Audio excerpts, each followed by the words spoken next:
Hello, chat. How's it going? Welcome back. Good to see you all again. It is, what is today? It is Wednesday, August 12th of 2020, and we're here for another stream. Oh my goodness, we have so many people in the chat already.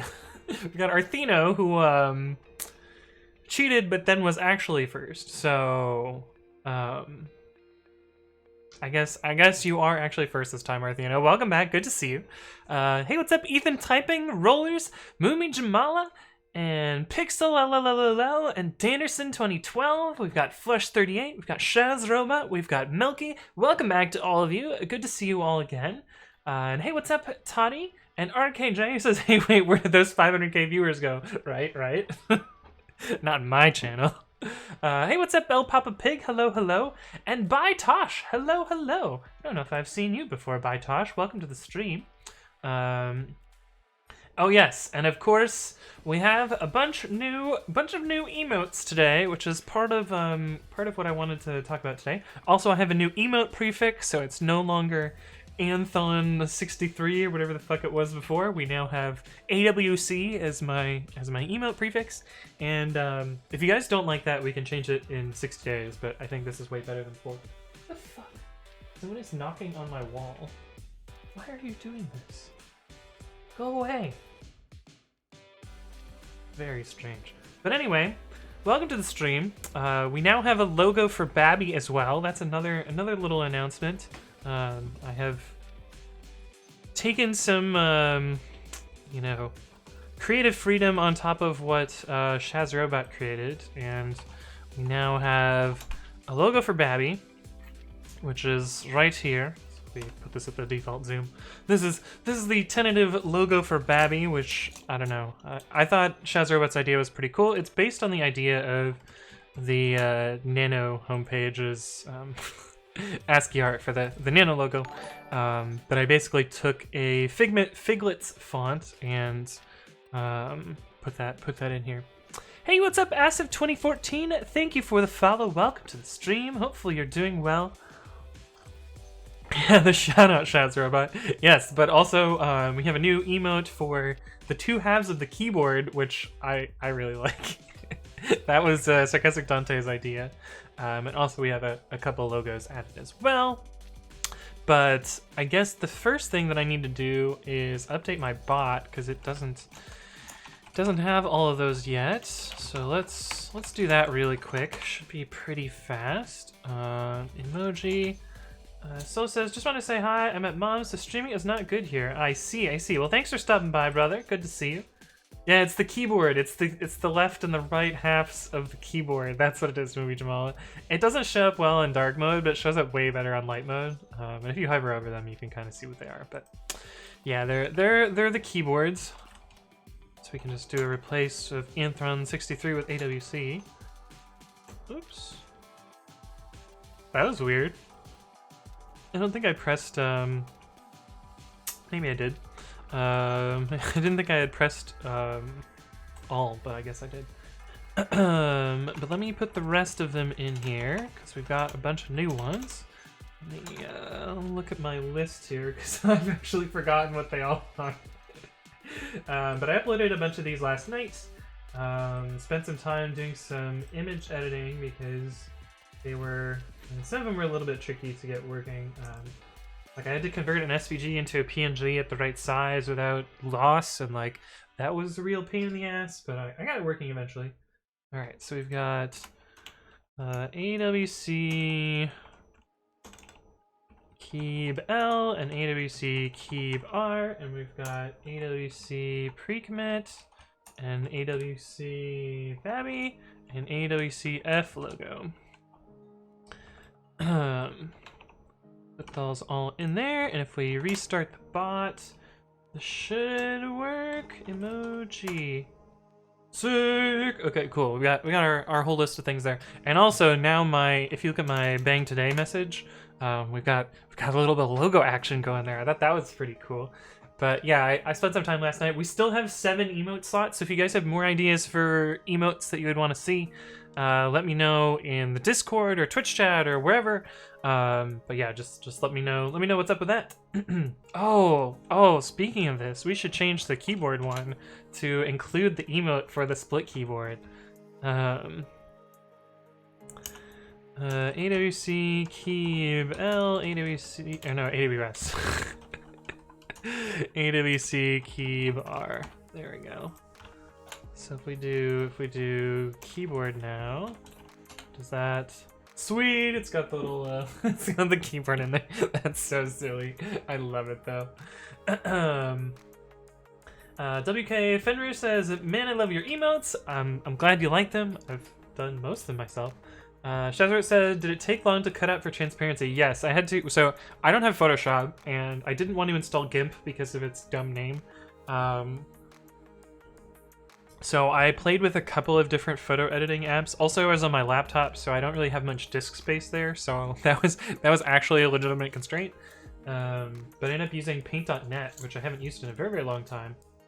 Unfortunately, the tooling there is actually pretty nice. It's like pretty Photoshop-like, and so I was able to edit those up pretty quickly with that. The hardest part, the thing that took the most time was like getting the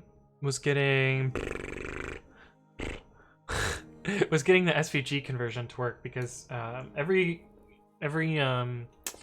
SVG converter that I used decided that it wanted to change the pre-commit logo to be green for some fucking reason. So I ended up doing something else instead. But I got that working. Beldathis says, hello Tony-chan. Hello Beldathis, welcome back, good to see you again. Light mode, yeah, I know. Hey, what's up, Broken Mirrors? Hello, welcome back, good to see you. Voidra says, hello, Anthony, welcome to the stream. Indeed, it's stream time. Hey, what's up, Tinker and Think? Hello, good to see you as always. Richard says, AWS inspired. Oh, for my emote prefix? No, it's supposed to be like, Anthony writes code like AWC. It's not really related to AWS, but I could see how it would be confusing in that way. But yeah, it's most oh, Twitch calls them emotes, not emoji. That's true, they are not emoji. We will fix that command. I'll change emoji to emote. Can I do this? Does it let me do that as a... we'll just add aliases. Emote to will be backwards compatible. Emoji and emotes. So now all of those should what? Oh. We did this backwards. This should be emotes and this should be emote. Okay, let's try that now. So now emote should work. Cool, perfect, awesome. Yeah, thank you for that, Moomy. I definitely had that wrong, and I will fix that. Arcade today says AWC actually Windows. Ooh, that's a good idea. Put that one in Discord. What should it be though? Like the Windows 98 logo with like an Ubuntu overlaid on top of it. I like that idea. Definitely a Tony-chan emote. What would that be? Just me like this. Remember, we only have like 28 pixels to work with, so it's kind of hard for that to end up, rendering fine. WK Fender says, hi again, what is the little keyboard on your desk? If you do bang FAQ, there's a video that I made about this, but it's a Stream Deck. I use it to switch my scenes and stuff, and makes it a little bit easier. But it's custom firmware that, well, I guess not custom firmware. I custom keypad using, what is it called? QMK. And we soldered it together on stream, which is pretty cool. Flush38 said you could add Bambi on this one. On the editor one. Yeah. That's a good idea. Editor. AOC Bambi. Cool. Man, good ideas here. I like that. I like the way you're thinking. Cool. Nice. Moomy Jamal says, Paint.net is super nice. It's my go-to image editing software. Yeah, it's pretty nice. Danderson says, I understand the stupidity of GIMP's name, but it's a good program in all honesty. I mean, it is, decent software. It's just like, I don't know why they picked that name. I guess GNU image manipulation program or something like that. So like, kind of makes sense, but they had to have known what they were doing, and you know, could have picked something a little bit more PC friendly. But you know, that's the way things go. Hey, what's up, Alex? Welcome back. Good to see you. And Mepper, who says Krita is superior. I have not heard of Krita. I don't know what Krita is about, but but that's the way things go, I guess. I guess I could look it up. You know, we have the internet. Is this a image manipulation software? Free open source painting program. Oh. Our website took fucking forever to load. This looks really nice. Is it like aimed at like, you know, what are they called? Drawing pad painting? They have a more fancy name than drawing pad. I don't remember what it's actually called, but like the, you can get these like really fancy sketch pads that connect to computers and stuff. And I don't know. I don't know what they're called, but it looks like it's kind of aimed at that. Danderson says, just the fossa bursting through the window. Yes, but then I would have to change it every time there's a new release, which would be a little bit annoying. But yeah. Hey, what's up, Darth Vark TV? Hello, hello. Welcome back. Good to see you again. Hey, what's up, Session Variable? Good to see you. Roller says, what about a bonk emote? How would that work? So, the emote guidelines say that you can use memes, but they have to be your own memes and not public memes. So, we would have to like come up with some bonk that's like related to our channel. Also, I have I found someone on Fiverr that does Pokemon emotes, so I've spent the dollars, and we're gonna get a little carpet emote. So we'll have that. I might make it tier 2, just because I had to spend money on it. But well, we'll see. We'll see what we do there. Hey, what's up, Crispy Codes? Hello, hello. Welcome. Who says, hey Anthony, thanks for stopping by my stream yesterday. Had a really good time. Yeah, it was good to check you out. I was yesterday I was browsing around a bunch of streams while I was doing some work, and yeah, I stopped by Crispy Codes, and you can check out their channel, Crispy Codes. Give them a follow. Darthoric TV says, damn, didn't realize your emotes were growing. Yeah, now that I have that fancy check mark, I have a bunch more emote slots. I actually have 15 emote slots, and we are only using 8 of them right now. So I have 7 emotes that I can add there. But yeah, just basically need ideas and or art, because I'm not an artist. I'm really not an artist. But but yeah, that's the way things go. But yeah. Broken Mirror says Stallman and PC. Yeah. Crit is super powerful, but I can't figure out how to use it. I see. Shazero says, I'll be back later. Have fun. Well, thanks for stopping by. I'll see you around. Tinkerthink says, this was made in Krita. Let me make sure this isn't a Rickroll first. Okay, it's not a Rickroll. Oh, right. I have autoplay off on Chrome. That's right. So that's... Whoa. Let's not play their potentially copyright music. Damn. That looks fucking good.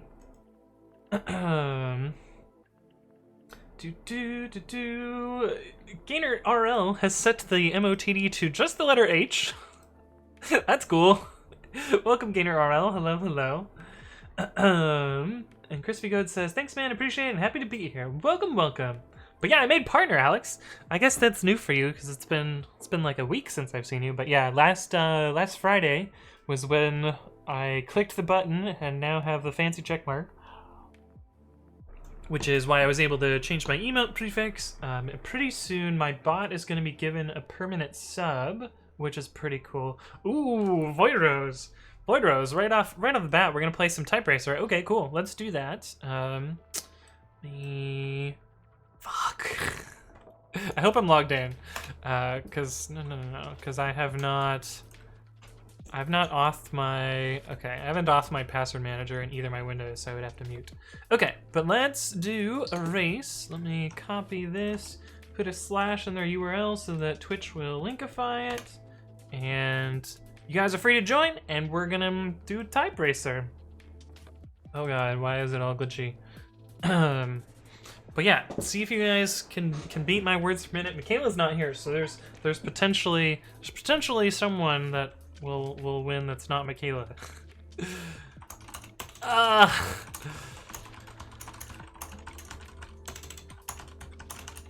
Ah.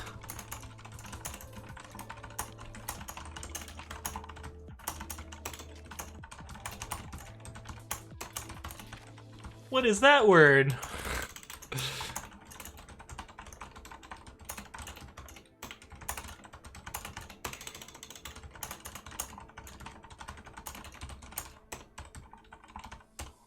Oh, that was kind of slow. Actually, it wasn't that slow. 97 words per minute is pretty good. I won't be playing. I'm on my phone. Y'all can play. Okay, we're gonna do one more. So that you guys can all jump in. But 97 is not bad. It's not great. It's not bad. Brookmere says, wow, I text without an American quotation mark. I could have actually competed in that. Oh, do you not have... How do you type code? You mean like curly quotes? I think they don't usually put curly quotes on a typewriter, or they like accept all of the various quotes. Gainer RL says, I beat any where I can spell all the words. Yeah, I didn't know what this equanimity, I don't know what that word is. So that was a rough one for me. Okay, this one looks like most of the words are normal. Oh, you're dyslexic, so that's her. I see. Bordeaux says, I just lost 10k feeling poor, man. I see.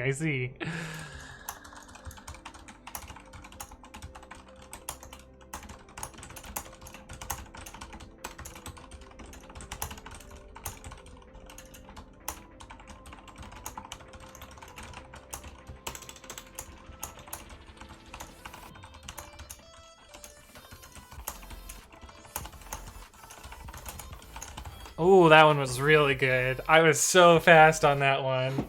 That was fucking awesome. Oh, we got the drop song too. Wait. We're gonna start the drop song over because I missed the drop. I missed the drop. We gotta do the drop song again. But anyway, thank you for renewing that. And good to see you as always, Void Rose. Hey, what's up, Arnav? Hello. Welcome back to the stream. Brokemir says, they're on the keyboard, just an awkward spot for me. Oh, I see. Anthony using hacks. No, I just like turned on the afterburners there. It was, I don't know, man. Sometimes I'm fast at typing. I guess that one went really well. General says, bro, I used to be good at this. I mean, you can always get better, I assume. Hey, what's up, Prats? Welcome back. Good to see you. Just realized that I have a USB drive plugged in that this is where my emotes were, so I was making sure they were on this computer and not on my other computer. Flush38 says, I think the drop made you faster. It could have. That I would believe that. Okay, let me talk about what I did last stream. Oh, this is not zoomed properly. So last stream we were working on what were we working on? We were working on pre-commit.ci. We got the drop though. Hey, what's up, Lead Linux Hackster? Hello. Got it slow, 45 words per minute. 45 words per minute is exactly average, so if you improve on that, then you'll be above average. Tifrasto Parcelso says, why is your keyboard split? It's intended to be an ergonomic keyboard. This is the Kinesis Freestyle Pro. If you do bang keyboard, and you'll get to see my fancy new split keyboard emotes. The idea is that your hands are kind of naturally at shoulder width apart, and if you were to place them down on the keyboard, you would be at a natural position. It's also hard to see, but it's up on stilts, so it's kind of angled, and so your hands are again at a more natural position there. But yeah, it's meant to be ergonomic. Hey, what's up, Carlos CPing? Hello. Welcome to the stream. But yeah, let me commit some of these changes. Git add-p.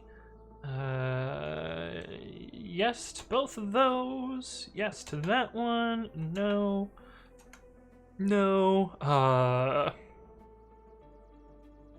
I don't. How am I gonna do that? There's E for edit, but I never know how to like do the actual staging part. I think I can do this. To remove minus lines, make them space lines. To remove plus lines, delete them. Lines starting with that will be ignored. Okay, let's try that. Stage this chunk, yes. Oh, it just totally deleted that alias line. Okay.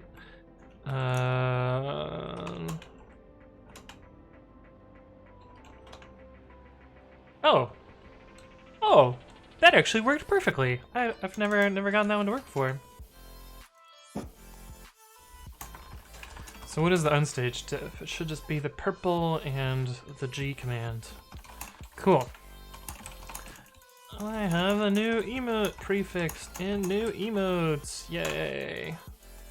Darkfire TV says, what does -p do? Actually, I should make a video about that. Video idea, get add -p. So what get add -p does is it puts you into an interactive patch-based mode, which allows you to partial, I think it stands for partial actually now that I think about it. Get add -help. What is -p? Oh, it's patch mode, okay. It allows you to stage individual parts of your patch so that you can do a partial commit. In this particular case, like there's some unstaged changes that I don't want to commit to the repo, and so I leave those unstaged. But I do want to commit some of the changes that I care about that. But yeah, so that's what -p does. Alex says, how did you improve your typing speed? Did you practice it or did it come naturally? Most of my typing speed is from spending many hours on AOL Instant Messenger as a teenager and as a young adult. So using chat apps and like, you know, typing just a shit ton of words. But no, I didn't practice. I have taken some keyboard classes, but most of them were pretty jokes because they were aimed at people that were beginners. And my friend and I basically like speed ran them and then played games the whole time because, you know, we were fast at typing, so we didn't really need to learn. We just like skipped to the last lesson and just completed it in, you know, in minutes. And then we're like, well, I guess that's the rest of the semester. Let's just play in Minesweeper, and I guess it was like Oregon Trail kind of deal because it wasn't Minesweeper back then because this was Windows 95 where we didn't quite have nice things. We played some DOS games, which was pretty fun.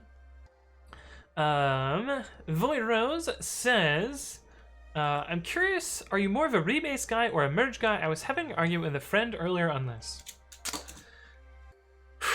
This is an interesting question. I actually prefer both, but in situational places. If I'm working on a feature branch, things that are just like my code, I will rebase them and I'll, you know, tidy up the commits and squash and move stuff around and like make sure that the commits are nice. When I integrate the feature branch into master, I prefer to use merges, just because it will make it so that, you know, get branch -- merge will work, as well as like other stuff. Oh yeah, so you can see like here, this joke branch got merged into master, so I actually have a script which prune remote branches.py. So I actually have a script which will iterate through all of the merge branches, and this script would be impossible if I did rebase merging, because it would not be able to detect that one commit had gotten rewritten on something else. So that's why this is a thing. But I can run the script and it will just magically know that the joke branch has already been integrated, and so it can delete that. But yeah. Brett says new emotes, nice. Yeah, we do have a new emote, a couple of new emotes, which is nice. Alex says, because I feel bad about my 50 words per minute after probably tens of thousands of hours of using a computer. I don't know. I think I just got like naturally faster over time. Curler CP says, do you have an additional comment after hair? Is there no problem there? So this is a tuple. Hey, what's up, Shalala GG? Thank you for the follow. Welcome to the stream. So this is a one element tuple. So in Python, you can make a tuple with, you know, parentheses and commas. The parentheses actually don't do anything, interestingly enough. It is just the comma that causes it to be a tuple, and that's a tuple. If you need to make an empty tuple, you do need the parentheses. So for empty tuples, parentheses are necessary. And for one element tuples, the comma is necessary. This is just a parenthesized number, but if you put a comma here, it becomes a tuple. So yeah, the extra comma there is a one element tuple. Hey, what's up, Hackback? Thank you for the follow. Welcome to the stream. You know, I actually talk about this a lot. We'll throw up a video idea for that one. Tuple syntax. Done. But yeah, thank you for that question. Hey, what's up, Jammer? Hello, hello, welcome back. Movie Drama says, don't get him started on trailing commas. He's in love with those things. So in this case, this isn't actually a case of trailing commas. This is just for the actual syntax necessity of tuples. Interestingly enough, the add trailing comma program that you're talking about will actually remove an unnecessary comma in that place. Virtual VM VM bin activate, pip install, add trailing comma. So if we have, you know, empty tuple versus one element tuple versus two element tuple versus two element tuple with an extra comma, if we add trailing comma on that bad boy there, you'll see that it actually removed the trailing comma there. So you can see that this is the diff that it made there. So add trailing comma actually removes commas in some places. Windrose says, I significantly improved my typing speed when I finally decided to learn to touch type 8 years ago. Yeah, touch typing is going to make you a lot faster than just poking around. Definitely. Although, I cheat at touch typing. These are the seven fingers that I use to touch type. Oh man, Twitch is having trouble today, probably because Shroud is streaming. But I just saw that we got a follow from Kostrahan. Thank you for the follow. Welcome to the stream. Hopefully you're doing well, but Streamlabs did not notice it. Oh fuck. So Windows has this funny thing where if you shake the window, it will minimize everything. I guess you couldn't shake it to get everything back. But fun little thing about Windows. Hey, what's up, Dom DF Coding? Good to see you. Welcome back. JJ24 says, I didn't know you didn't need parentheses. Mind blown. Yeah, it's pretty interesting. The parentheses are kind of only necessary as grouping agents. So if you're doing like a multi-line tuple, you need parentheses. I guess you don't need parentheses because you can do terrible things like backslashes. So this is valid syntax. But yeah, the parentheses don't actually do anything. Snapshot says, why were you using Windows 95? Because I went to middle school in, I guess it probably was Windows 98 now that I think about it. Actually, that would have been elementary school. So I went to elementary school in the era of Windows 98 before Windows 2000, or I guess it wouldn't have been 2000. Like they would have gone straight from 98 to probably ME. But, oh god, ME was such garbage. that was the worst of the Windows. Like, people say that Vista was bad. Most people don't remember Windows ME. That shit was actually bad.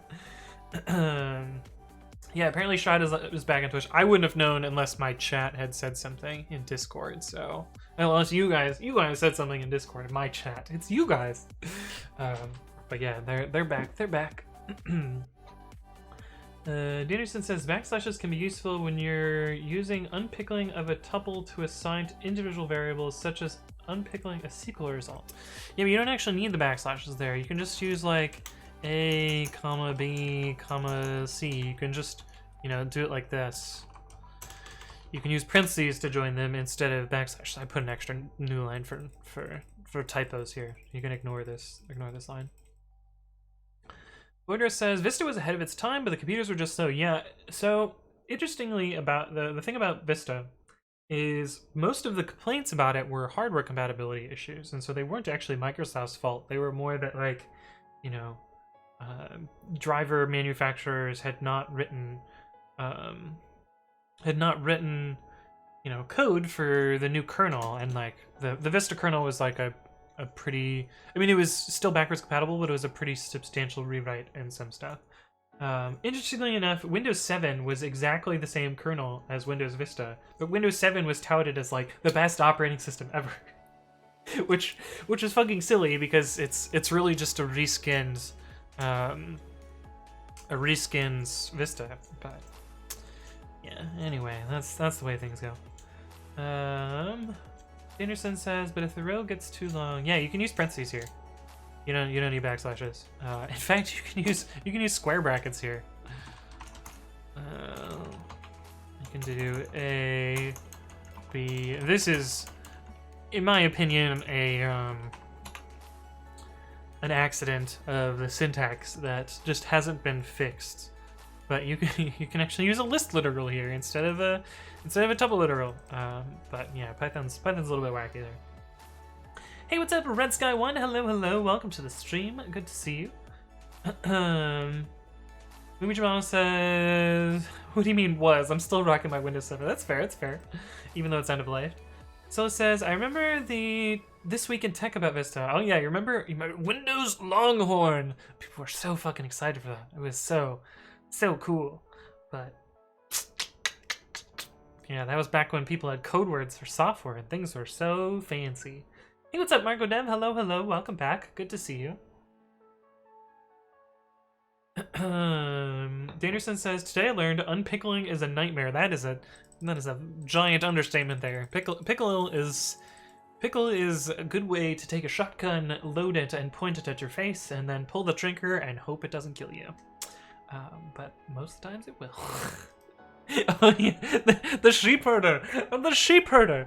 There was that wasn't Twit. That was Dignation, where they were talking about a top story about a crank-powered laptop, where you could charge the battery by rotating a crank, and they said something funny about like, "It's a laptop with a crank. I'm sheep herder with laptop." I don't remember why there was the accent involved, but it was funny. I don't remember that. Dennison says, "I've had to deal with so many pickle issues using pickle and multiprocessing." You're going down a very, very dark place there, Danderson. I do not want. Okay, but yeah, last time we were working on pre-commit.ci's builder part, and this is what we had written last time. I ended up rewriting this offline, but this is what we had done on stream. I was starting to move some of the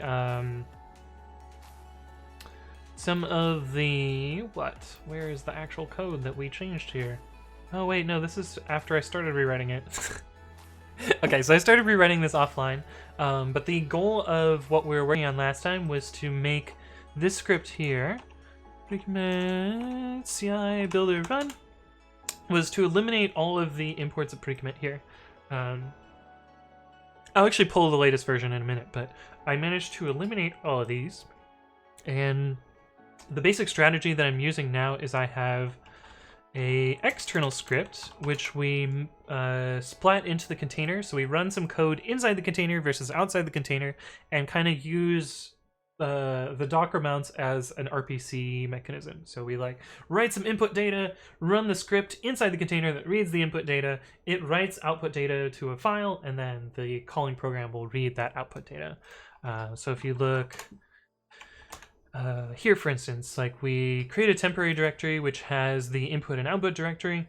Then we run this subprocess using podman run. This is the containerization software I'm using. And this script will write to out.json, and then we read that and continue onwards. And so this allows us to use whatever version of pre-commit is installed inside the container, instead of having to do a crazy matching inside and outside. This also eliminates the dependency so that I can deploy it to Lambda, which is great. Jeremy says, "Are you the only person working on pre-commit.ci? If so, when do you think you're going to open the doors for other developers to join?" Yes, I'm the only person working on it right now.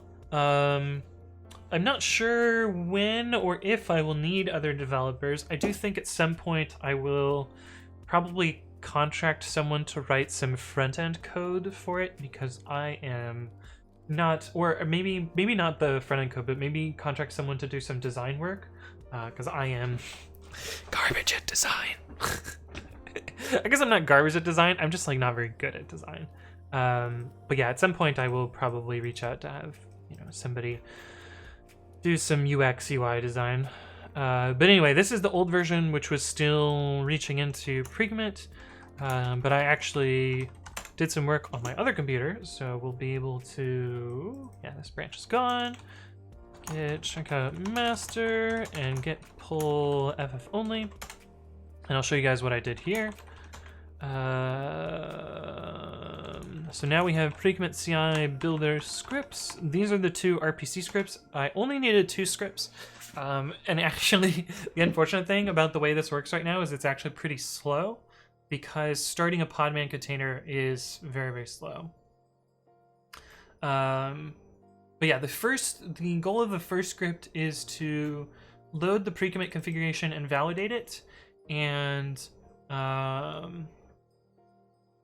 it also will create the local repo if that's needed. So this is basically like doing the first step of clone stuff, and then it passes back to the other script, which it can run get clone. It doesn't need to do anything special there.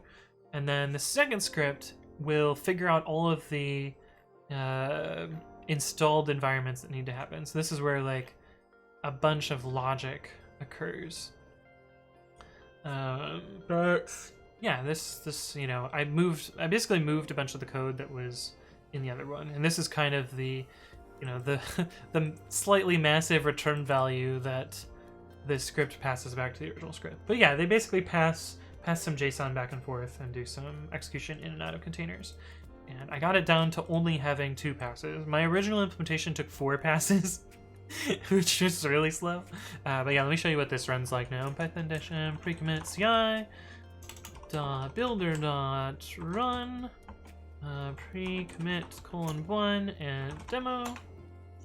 So this should run the build. Hopefully it should not crash. I haven't tried it on this computer, so I don't know what's up there. I don't know whether this will succeed or not. Hey, what's up, Nixitive? Hello, hello. Welcome back. Brokamir says, developers. I'm not, like, sweaty enough for that, though, right? Good old Steve Ballmer. Man, that took forever. That took 21 seconds to do a no-op container. Let me try this again. Yeah, because the actual run only took 6 seconds. It should be about 6 seconds and about 6 seconds. And most of that overhead is the actual container startup. So this used to take 2 milliseconds here, but it was severely cheating, and it had like some weird bugs. Like before, if I did Python 3-m, it would crash, but now it should work. Famous last words here. Marco Dev says, did you get a new job? Or are you still working on CI? I'm still working on this CI project. I do not have a real job yet. But anyway, that's what I did offline for this. I did some other offline work. I was actually very busy the last 2 days. I released a version of Deadsnakes for Python 3.9. So release candidate 1 is now out. So if I do sudo apt update, sudo apt install Python 3.9-dev, this should upgrade to the latest version. Can you type in my bad password? But yeah.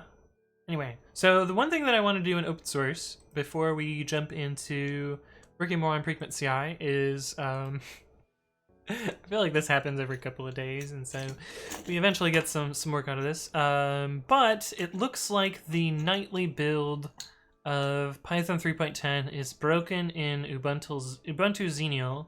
Let's actually see, did Bionic get far enough to crash in the same way? So scroll through this.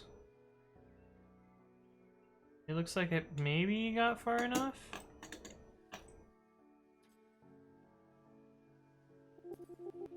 No, it didn't.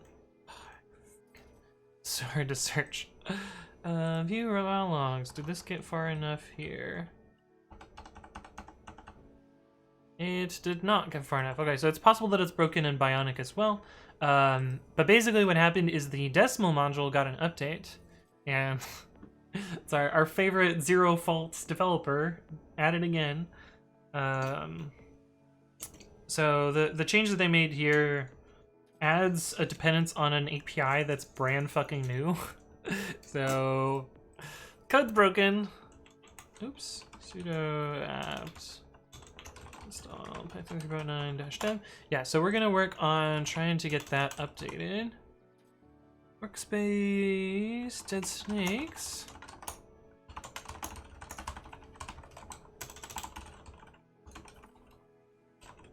if you guys aren't familiar with what deadsnakes is, it is... Oh, it's nightly.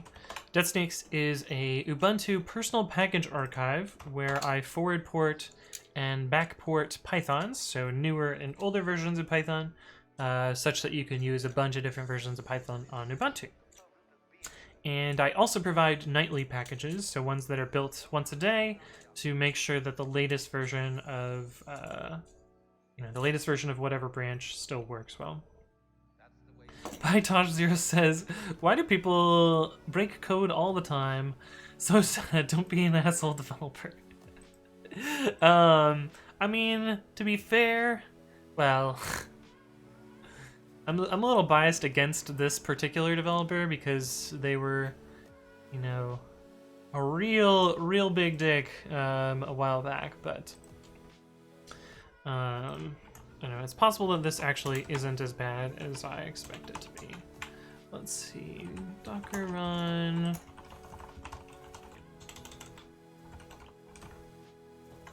Let me actually see what's up here.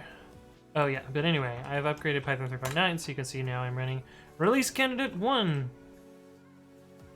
Apt update. But I want to check something. I want to check the version of... Is it libmpdeck?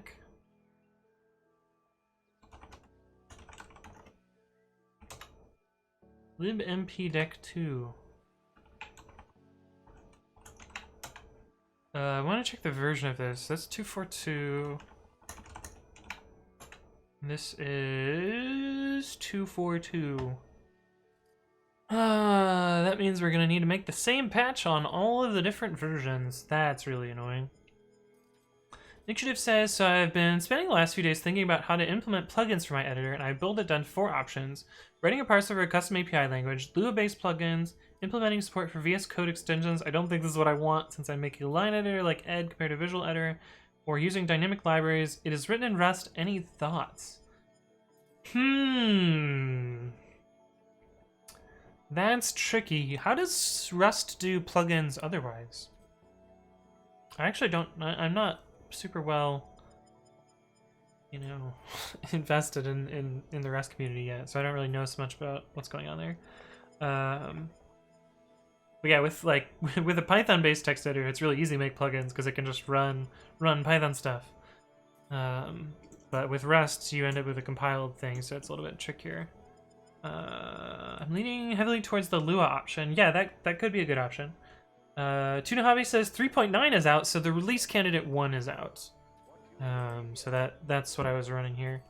And I actually packaged these before they're officially released so that people can try them out early. So you can see, release candidate 1, you can run this and make sure that your code still works here. There's this cool new thing in Python 3.9, which is kind of a sneaky feature. You can now have context managers that are tuple joined. This one actually is undocumented.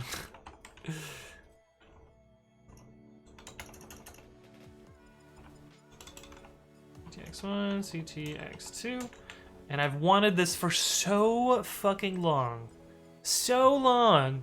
It's finally here. Because, you weren't able to use parentheses or trailing commas in this before, and so you would have to do, a bunch of really ugly hacks. This is how you would write the same thing, but, kind of looking not exactly like garbage in the olden way.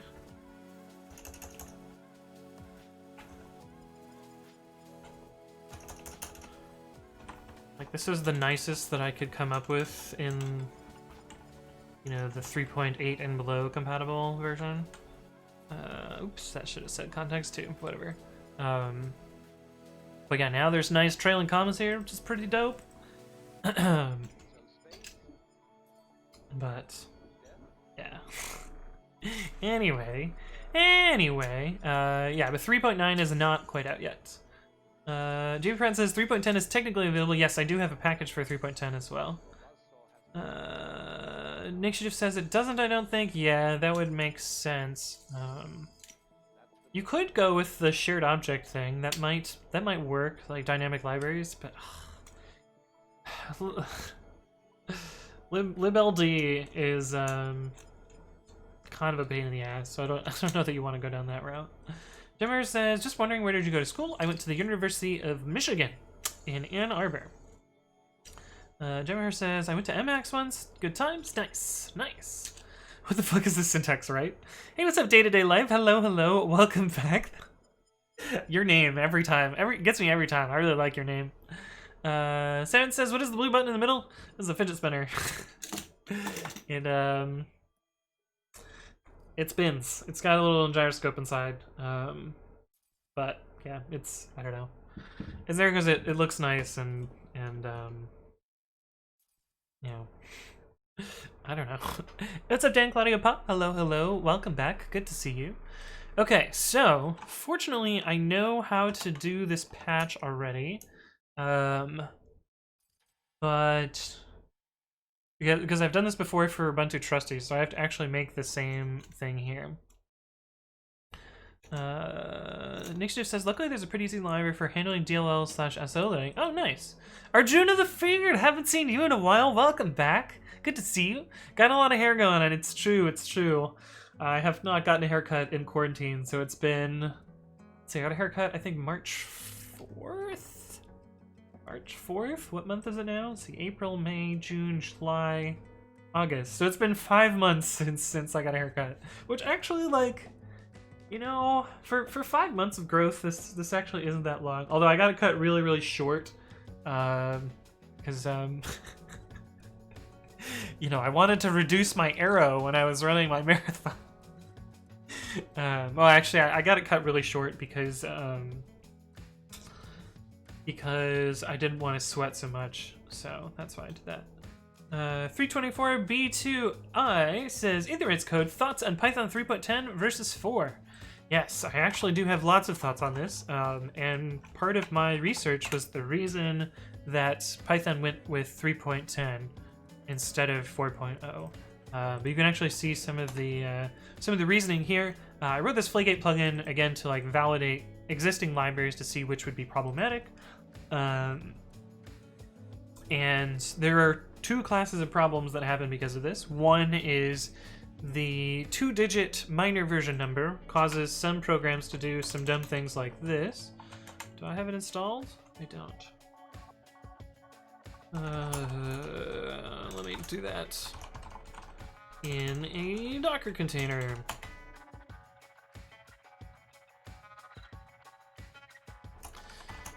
apt install software properties common and apt install no -y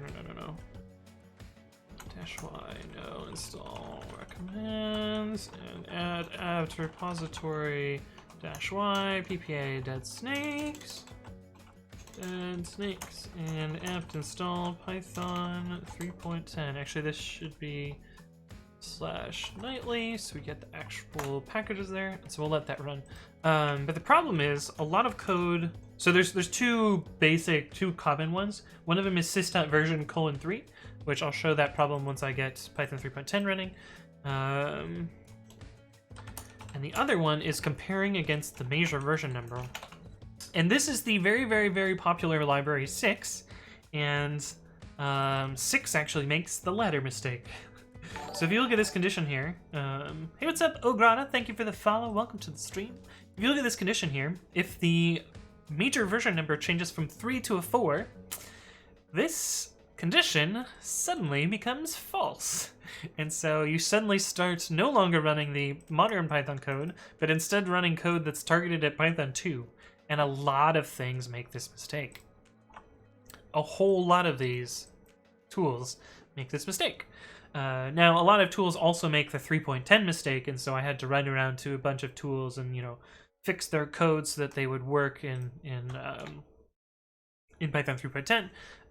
But I had to change significantly less for 3.10 than I had to do for Python 4, and so I, you know, wrote some advice into the issue tracker that was like, Please, please, please, please do 3.10 and not 4, or we'll, you know, just based on the version number, you know, everything will fucking break.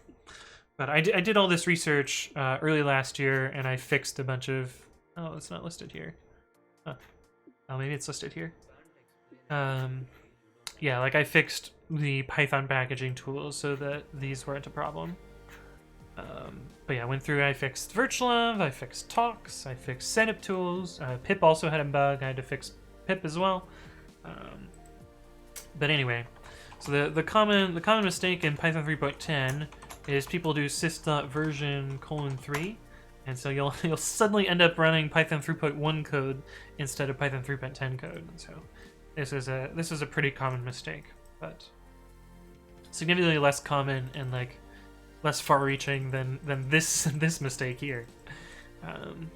But yeah, the interesting thing is this person is a core dev on Python, and they refused a patch to fix this, which I think is just fucking ridiculous. But that's the way things go.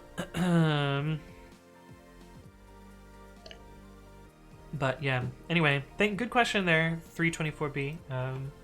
But yeah, and actually I have like a huge answer to it, which is kind of crazy. Fixture Jake! Wowzers, 2 months. Fixture Jake has resubscribed to one for 2 months. It's only been 2 months, Fixture Jake. I feel like you've been here forever. But thank you for resubscribing. Appreciate it. Welcome, welcome.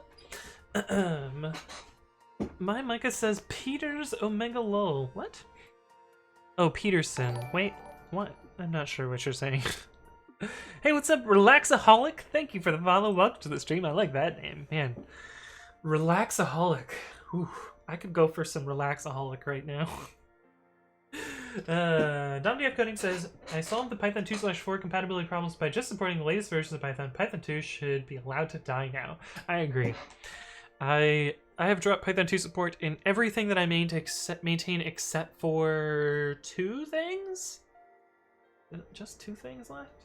Yeah, and the 2 things are Flakegate, which I'm planning to drop at the end of the year because it's getting harder and harder to support Python 2, and Tox. And Tox is getting a major rewrite towards the end of the year, which will stop supporting Python 2. So I will soon be free from the shackles of Python 2. Soon. Yeah, you're 23rd in chat rank. You're pretty high up there. I guess, you know, the reason why 2 months feels like forever is because, you know, time just kind of trickles by in quarantine. But that's the way things go, I guess. Oh, Solace, you got into the top 10 now. My Micah says, is there any legit reason to still use Python 2? I think the most legit reason would be if you have particular software that's in a giant code base that is, you know, prohibitively difficult to upgrade, or the code is just going to die. Those are the only, like, I think legitimate reasons. Though, even if you have a very large code base, you should be working to upgrade it. That said, I know a company that I used to work at that will literally never get off of Python 2 because they have fucking 5 million lines of code of Python 2, and like, porting that is not...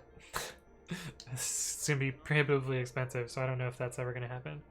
And it's not Lyft, actually. It's not Lyft. It's Yelp. Hey, Danison, thank you for gifting a sub to my Micah. Appreciate that gift sub. And I guess. Oh, I already undid the button. Wait, and that's the first gift sub of this stream, right? Why? I guess we're already down a button. So that'll be your button, Danderson. Fixture Jake says, it was funny seeing you in a random stream I found late last night. Yeah, I was browsing around a bunch of streams last night, and so I heard I was doing work, and I had the stream over here, and I wasn't really watching the stream, but I was like, thank you Fixture Jake for following, and I was like, I know Fixture Jake. I know Fixture Jake. And so yeah. And so I pinged you and said hi. But yeah, it was pretty wild. Puffin P says, I'm happy to sit quietly and enjoy the show. I'm not going to rank higher. That's fine. I mean, I appreciate the lurkers as well as the people that talk in chat. It's all good. Movie Jamal says, why do people insist on string slicing even though there's a much more readable sys.versioninfo.miner? So if I remember correctly, and the string slicing, there's no excuse for it. If I remember correctly, the miner is actually new. Oh no, it did work in 2.7. Maybe it's 2.6 that didn't have this. But yeah, I guess there's no excuse.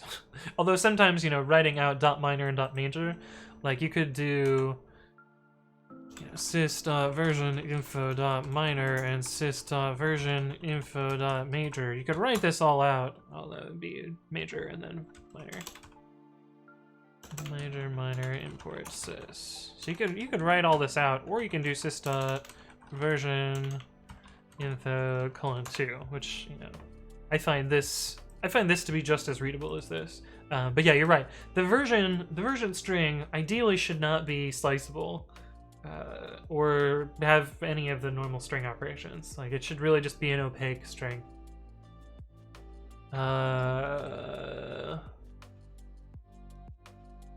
Sorry, Coder Dodo. It does bother me, but I just hadn't noticed it. So, fixed? Fixed? Micah, you've got all the emotes now. It's true, it's true. Fixed Jake says, I was working on my ASP.NET project and then I couldn't say anything for 10 minutes. Yeah, so that particular streamer got, you know, invaded by a bunch of bots, and so they had set followers only mode the night before because they wanted to stop the bot spam, and then they just forgot to turn it off. So that's what happened there. Hey, what's up, Adrian? Hello. Yes, there are new emotes. We got a bunch of new emotes. I uploaded, I think, 5 of them last night. So, and we got some more ideas, so we'll probably be uploading some more later this week as well. Hey, what's up, Jason Jackin and or Jason Jack N and Avalanche Pointer. Thank you both for the follow. Welcome to the stream. Sundov Diego says, what's the proper way to install a Python development environment on Ubuntu? I currently use sudo apt install python 3 virtualenv. I don't know if that's the proper way. So there are a bunch of ways to do that, Sundov Diego. Let me actually link you a couple of videos that I've written about this topic. I actually don't use the system packaged virtualenv because Debian does some weird shit. But you kind of have a couple of choices. So there's both virtualenv and venv. So that's what this video is about. And then this video is about bootstrapping a virtualenv from nothing. This is actually the way that I prefer to set up or at least set up the first environment, and then from that environment I will set up other ones. And so on my machine, I have this virtualenv that sits at opt-venv, and it has a bunch of things installed to it.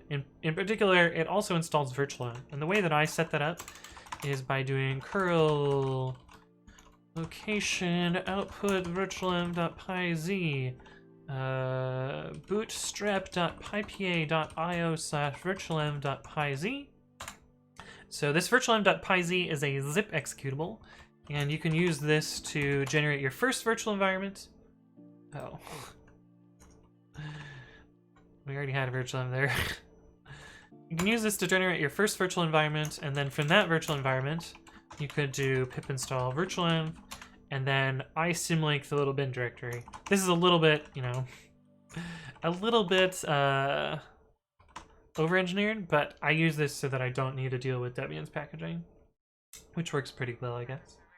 Coder Dodo says, doesn't it bother you that the 2 windows are not aligned? Yes, it does. I think I fixed it. I think they're mostly aligned now. Oh, there might be 1 pixel off. Let me move 1 pixel. Oh god. There we go. I think that's better now.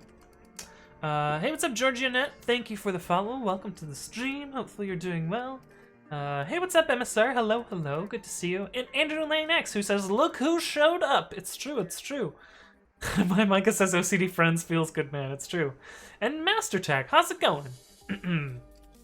Initiative says not even a tiling window manager. It's true. I did try using a tiling manager, and I just didn't really like it.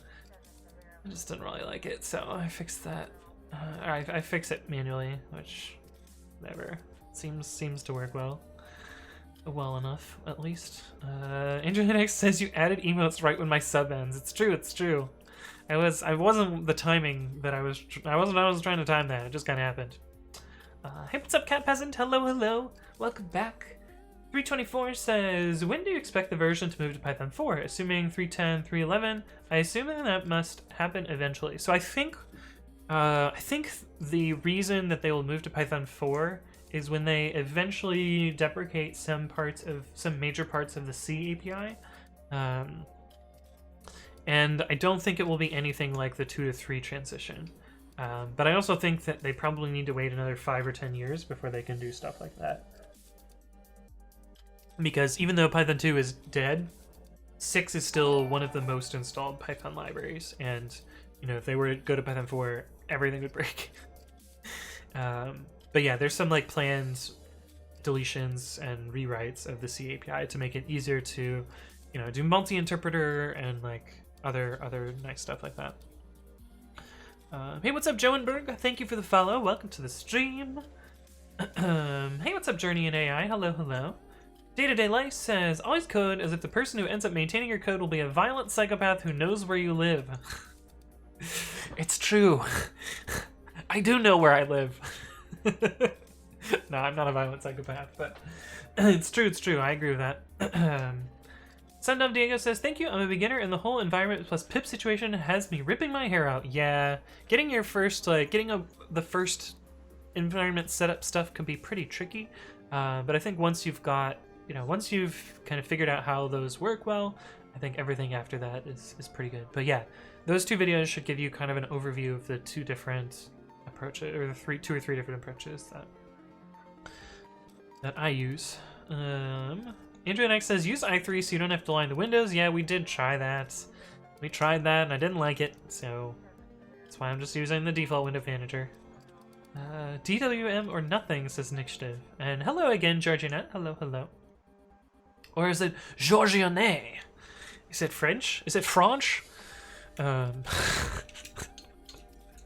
Python 95, right, Cat Peasant? Yeah, like the whole Java problem and why they skipped Windows 9 and went straight to Windows 10. Welcome back, Arthino. Hello, hello. Cat Peasant says, I have emotes. It's true. You have some new emotes as well.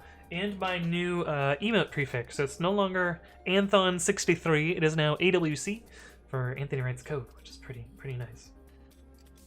Jiggerpat says, test async at 11 minutes, 14 seconds. Monkas.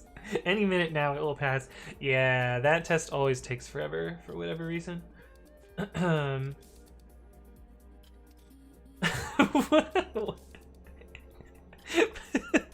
Initiative, your comment out of context just sounds hilarious, but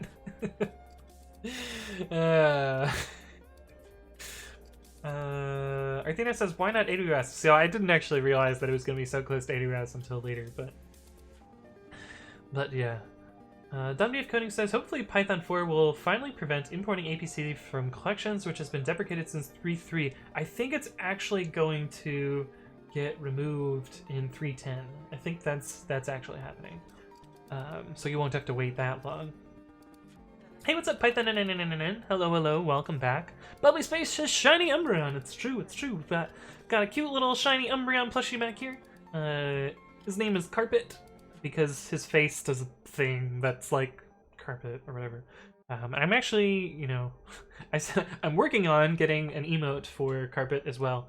I say working on because I'm paying somebody to do it because yeah, because I used to do pixel art, Pokemon pixel art way back in the day, but I don't think I was ever that good at it, and I'd rather, let someone else spend their time on it and I can just throw money at them, so that'll be easier. But Anthony Writes Cloud. Yeah. You should create a shitty cloud platform, right? Anthony's Wanky Cloud. That sounds strange. We're gonna not go with that idea. Okay.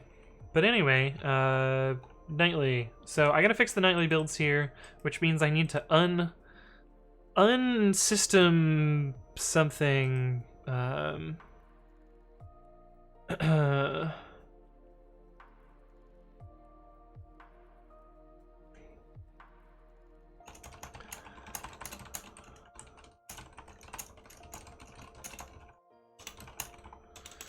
Hold on.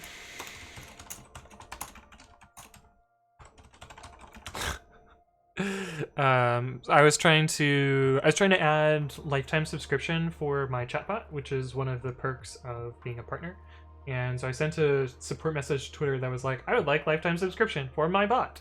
And they're like, hi, thanks for reaching out. You can read the guidelines, which goes over the requirements. If after reading this, let us know. And it's like, of course I want to know. That's why I did the thing. Hey, what's up, Juicebox Hero? Hello, welcome back. How's it going, Juice? How's your vacation going? Shouldn't you be like vacationing and not watching my stream? But Initiative says Cloud is bad, localhost everything. Internet says what font did you use for the Bambi logo? It's just the default Ubuntu terminal logo. The way that I did it actually was fuck, what was the font called? But I used Figlet, which is a ASCII art text thing that spits out fun ASCII art from text. And I wrote a custom language grammar, and then I opened it in Bambi, and then I took a screenshot. So that's how that worked. Hey, what's up, GM9? Hello, welcome back. Good to see you. And Dim Sum Cart, how's it going, Dim Sum Cart? My stream is a vacation. It's true. I mean, I've been on permanent vacation since being laid off in April.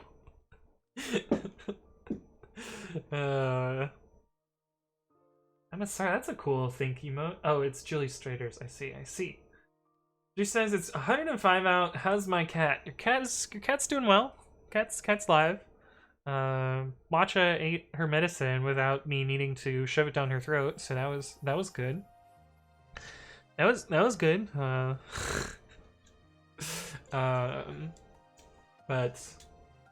yeah, Matcha's not quite all there.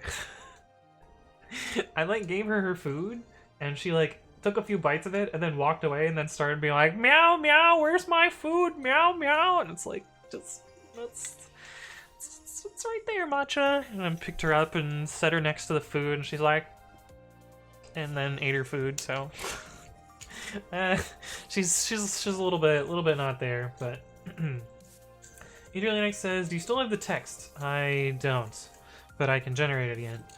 The Docker run rmti ubuntu vocal bash apt update and apt install toilet, which is the thing that I was using to make the Figlet text. Figlet fonts. What was the font called? GitHub.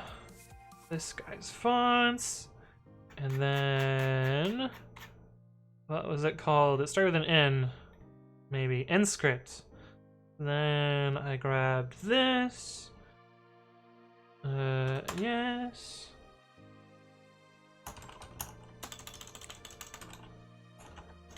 Curl C certificates. No. Install.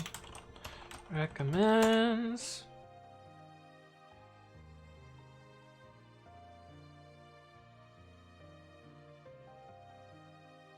What? Oh, I have too many M's. Too many M's! Dimlicart says, oh yeah, you didn't mean that. It's a vacation for us. Okay, cool. Yeah, no, it's fine. It's fine. I'm happy in my unemployment, I guess. Font dot, I'll just call it font. I don't know. FLF. A toilet. Dash font. B. So this is the text. This is the Bambi text.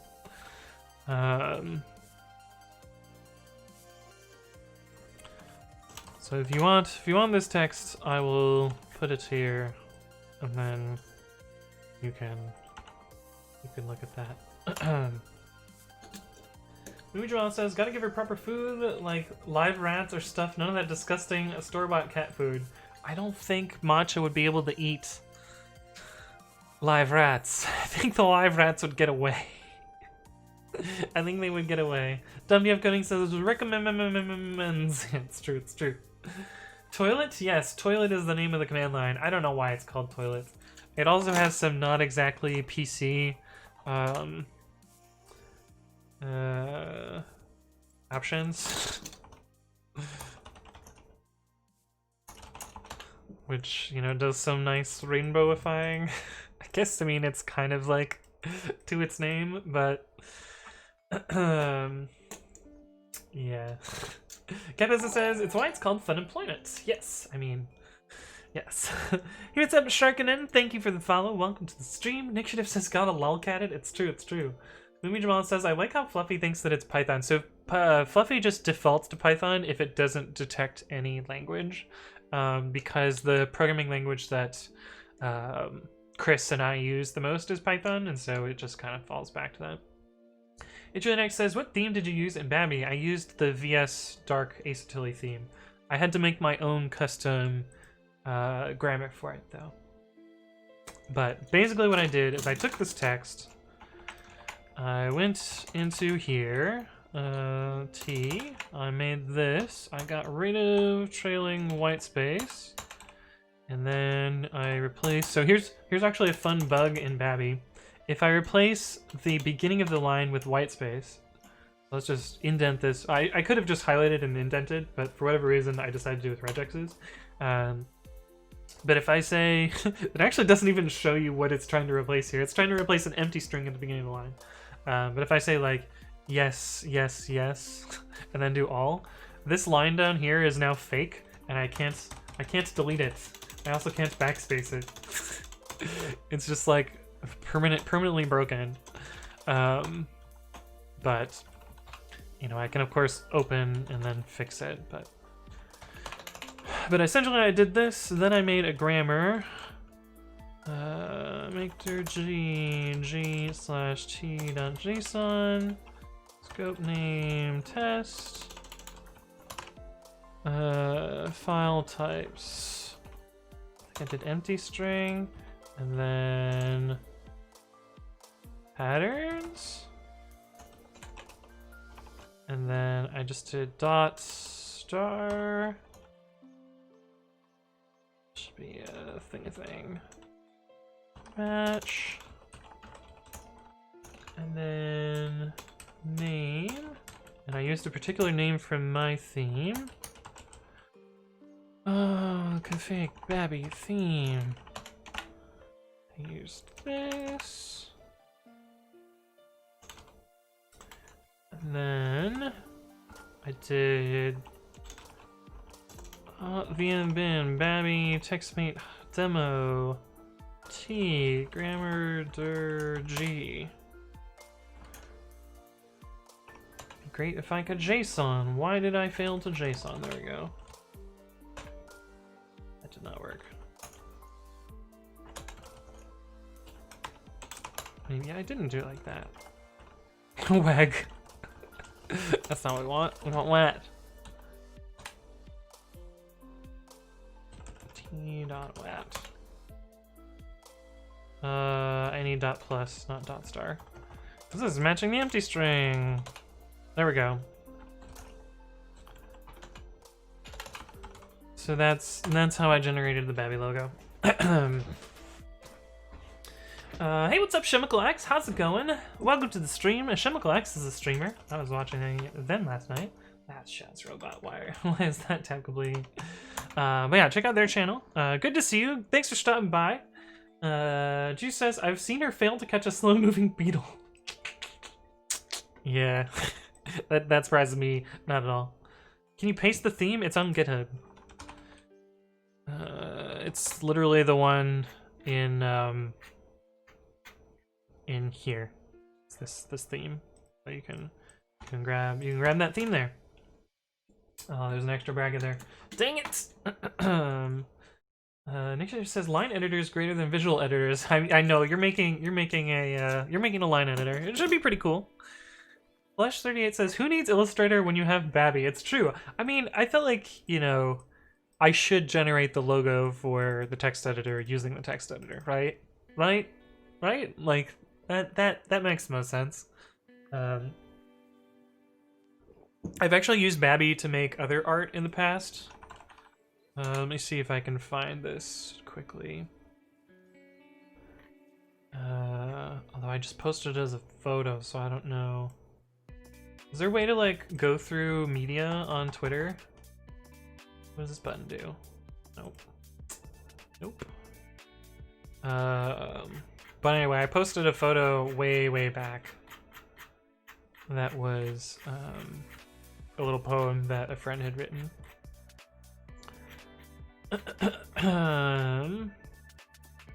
Oh, light light mode screenshot there.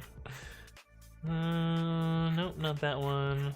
That was Juice's screenshot from VS Code. Theme looked the same though. I'm never gonna fucking find this, am I? Oh, there's another one. Oh, this is someone else's theme. Oh, here it is. I generated this using Bambi. I wrote my own custom grammar and theme for this, but yeah, I've used Bambi for art in the past as well. I actually found that. I'm actually kind of surprised with myself. Good job, me. Shumaglax says the stream going well. Yes, it is going well today. I haven't done any code yet though, so we should probably get on that at some point. Hey, what's up, Updated Version? Hello, welcome back. Octavius says subs unite. Welcome back, Octavius. Good to see you. Updated Version says there's a media tab on Twitter profiles. There's a media tab. Are you about to like blow my fucking mind? There is a media tab. Oh, the problem with the media tab is it also includes my YouTube videos, so which is literally all my Twitter anyway, so it doesn't actually make it better. You guys remember this? You should use isolated builds in PEP 517 and Pi Project on Tumble. It's the future, and all their stuff is deprecated and broken and bad. Pi go brrr.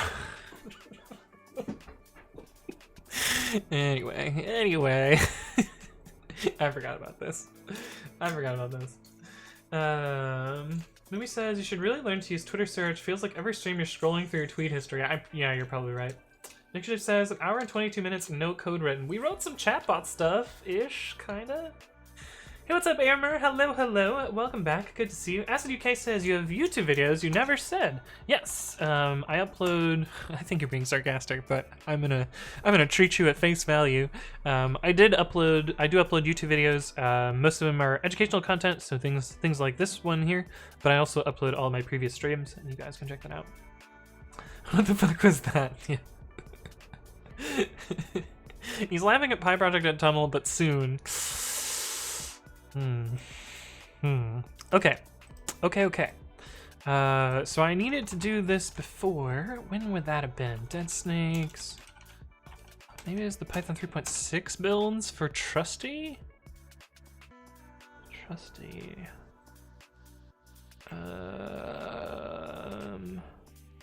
Debian patches.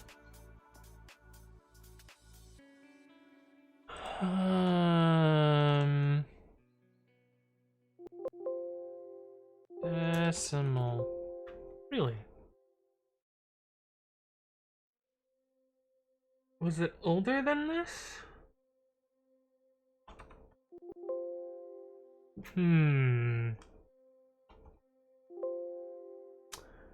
Maybe it wasn't in Trusty. Maybe it was... Do we have a... Maybe it was older than 3.6. Huh. I could have sworn that I had to do this hack somewhere. Maybe it was precise?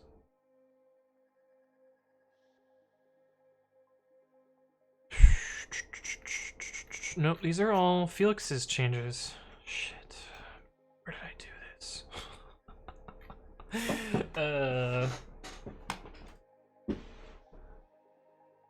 Maybe it was 3.6?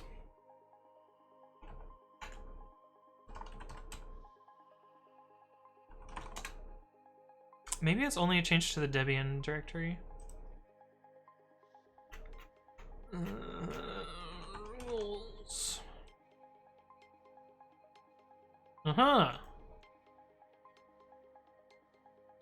If we change blob to... Oh wait, we can do this fun thing that somebody showed me. Where you can do view get blame. Build using bundled libmpdec. Yeah, so we need to make this same patch to...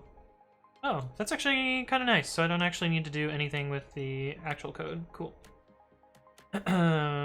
Initiative says Tummel is great. I think Tummel is good. I'm not sure that Tummel is the best yet, but I don't know. Artheno says, is chat getting slower or is Anthony getting faster? I think it's a little bit of column A, a little bit of column B. What is that strange Ubuntu sound? Oh, it's Windows. It's Windows. That's what the sound is. Oh, also, did I line my Windows up yet? Okay, cool. So my machine rebooted and like all of my windows got rearranged, and so and my sound settings got reset, which I recorded a whole YouTube video, uploaded the YouTube video, and then somebody let me know, Shazrobot let me know that there was no sound on it, so I have to re-record a whole video, which is a bummer, but that's the way things go. I don't want gift sub. How's it going? Welcome back. Chatracer.org. Wait, is there a new Chatracer that's better than TypeRacer? No, that URL doesn't work. Nick just says, why even use Ubuntu when Debian exists? Debian plus AUR is love. Wait, you can use AUR on Debian? That doesn't sound like a good idea. Endefunctor0 says, I don't get why people say Tummel is good, to be honest. I think most of the reason is it has actual types. I don't think that it's actually that great, but I don't know. I think it's a little overhyped. But anyway, what are we doing here? GitHub workflows main. So I gotta run this script. Where's the script? This one. Runbooks nightly update branch. And against Ubuntu whatever. Oh, against dot.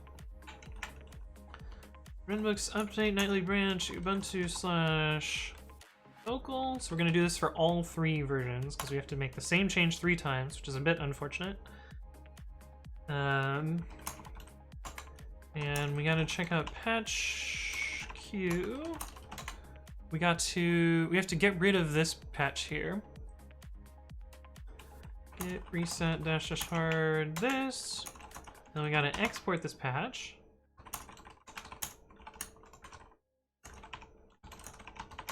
And we need to comment this guy out. I realized I should just delete this line of code, but I think it made it a lot easier for me to grep for this, so I think I'm gonna keep that in there. And then we gotta remove mpdec here. Make -f debian / rules control file. So this is the total of the patch. We disable system and libmpdec, and we remove mpdec from those 2 files. Is that what this patch looks like here? Remove there. Breaks.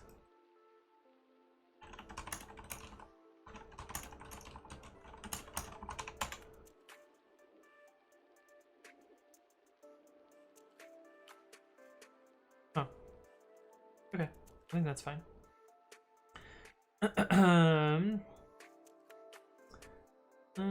Juice says, I think chat wants you to build a chat racer. Yeah, that would be fun because the current ones kind of suck. But yeah, I think I'll do that at some point once I'm done with this thing.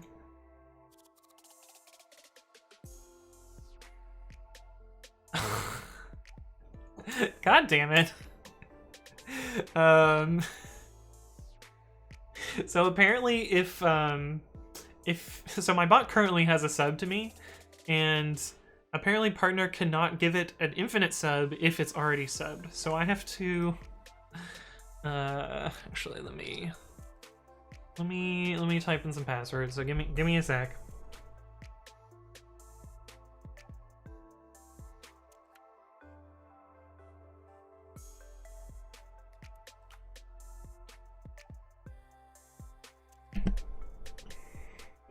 Alright, so I have to log into Twitch using my bot account and have my bot unsubscribe from me.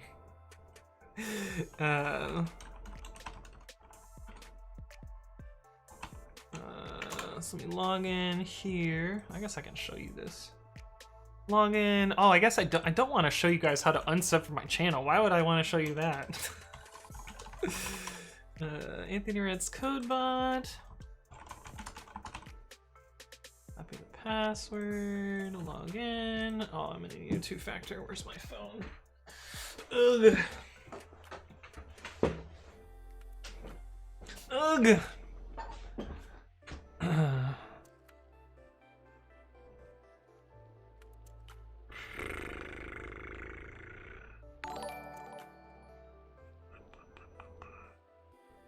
Hey, what's up, LP Don 2? Thank you for the follow. Welcome to the stream. Hopefully you're doing well. 44867. Log in.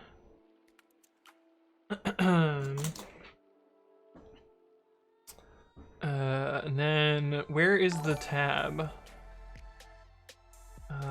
Hey, what's up, Chorbert? Thank you for the follow. Welcome to the stream. Hopefully you're doing well. Subscriptions. Edit subscription. Don't renew.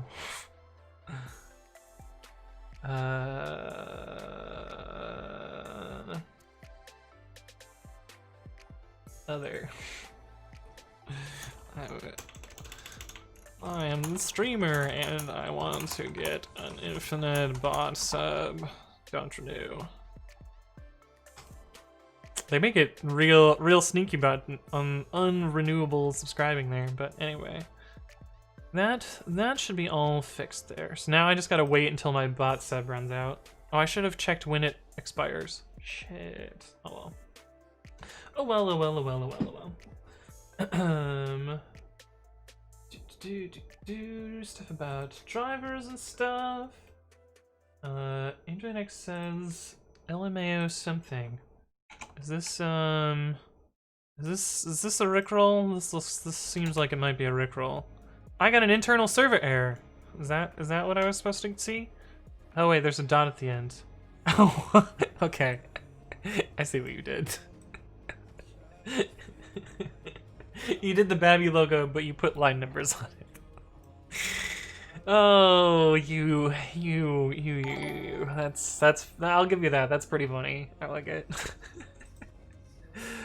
Hey, what's up, Overdrive HLF? Thank you for the follow. Welcome to the stream. This is when we spam his bot with gift subs. Please don't spam my bot with gift subs. Imagine a raid of chat racers. Nixture says, I've been running Bedrock, Linux, and Debian Stratum for pretty much everything, and an Arch Stratum for the AUR. Oh, that's kind of cool. Ignolix says, I use Prime. Oh yeah, with Prime you have to re-click on every time. Hey, what's up, Synecdoche? Hello, welcome back. Good to see you. Type Racer Royale. Yeah, we'll make a better one. We'll make a better one at some point.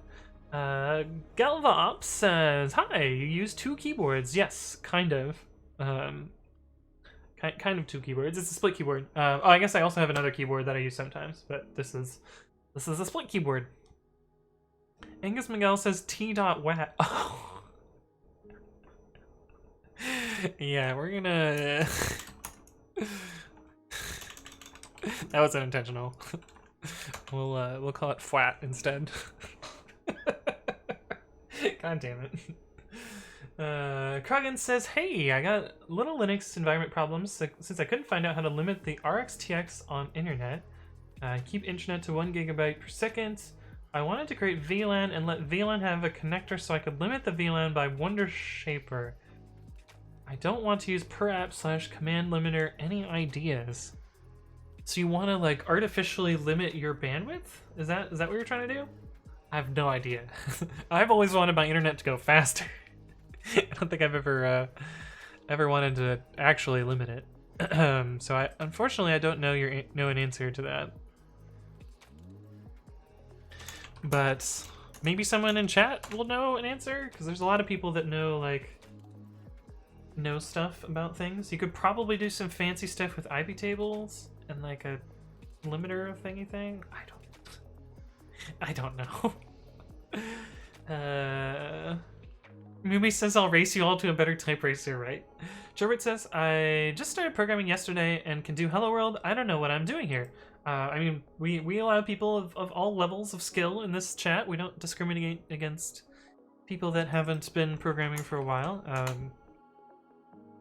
But yeah, welcome to the stream, Jorbert. Hopefully you find at least something that I do here somewhat useful. But looks like Acid UK has some good recommendations there. So I love how there's this Debian/tester, and the best part about it is not type. What is it? File. The best part is it is a file. It is not a directory. But anyway, build with bundled libmpdeck. So I need to apply the same change to all 3 of the branches. Actually, let me make sure this builds first. Runbooks build. There's some option I need to do. Get build? Yeah. So we'll let that run, and that's going to take a while. Arthena says the streamer has not been programming for a while. It's not true! Look what I did here. I did these things. This is programming, right? Synecdoche says, I mean, everything is file. Okay, well, this one is literally a file containing text. It is not a directory. Hey, what's up, Sirlas? Thank you for the follow. Welcome to the stream. Hopefully you're doing well. The other server says, hello. Successfully learned media queries today. Now my navbar becomes a hamburger menu and the size increases on small screens. That's awesome. Yeah, media queries. Man, I remember when media queries were like brand new and everyone's like, this shit will never catch on. This is not helpful. I want to do my normal CSS and have separate pages for mobile and blah, blah, blah. And like, it was really just people, you know, rejecting the new order of single source websites. And I don't know, I think mobile first was a pretty good movement. Like now it's pretty unanimous with like, you know, and most new websites are pretty responsive and stuff. That's boomer energy. It's true. That's bash shenanigans. What bash shenanigans did I do here? Oh, this here? Yeah, that was some bash shenanigans. Type is a bash built in, so I screwed that up. But yeah. Melkydev says, in the rights code, did you hear about Mozilla? Yes, I'm very sad about Mozilla. I actually think this will usher in a new dark age of the internet. Because everything will be Chrome, essentially, now. This seems to be the beginning of the end for Mozilla. And I really like Firefox, so I'm going to be pretty sad for it to go.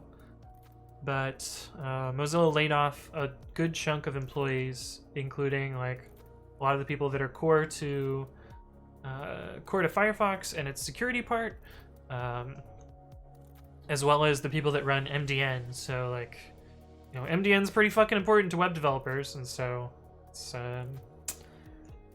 gonna be unfortunate. But when I say the new dark age of the internet, what I'm referring to is the similar era when there was only one browser vendor, and that one browser vendor basically shaped how web progression happened and did it in such a way that you know, benefited them, because, you know, if they're the only browser, they can implement features that only benefit them. And of course I'm referring to Internet Explorer and Microsoft and the era of the web that was essentially just, you know, just Microsoft controlling the development there. And, you know, I think Firefox and Mozilla were some of the first to come along and like break stuff there, but or break into that space. But yeah, if Firefox is going away, then it's gonna be unfortunate. But Brave's not any better, Melky. Brave is just restyled Chrome essentially. It's just Chromium. And again, Google like controls most of the development of Chromium, so that's just how that's gonna end up going. But now I'm super behind on chat.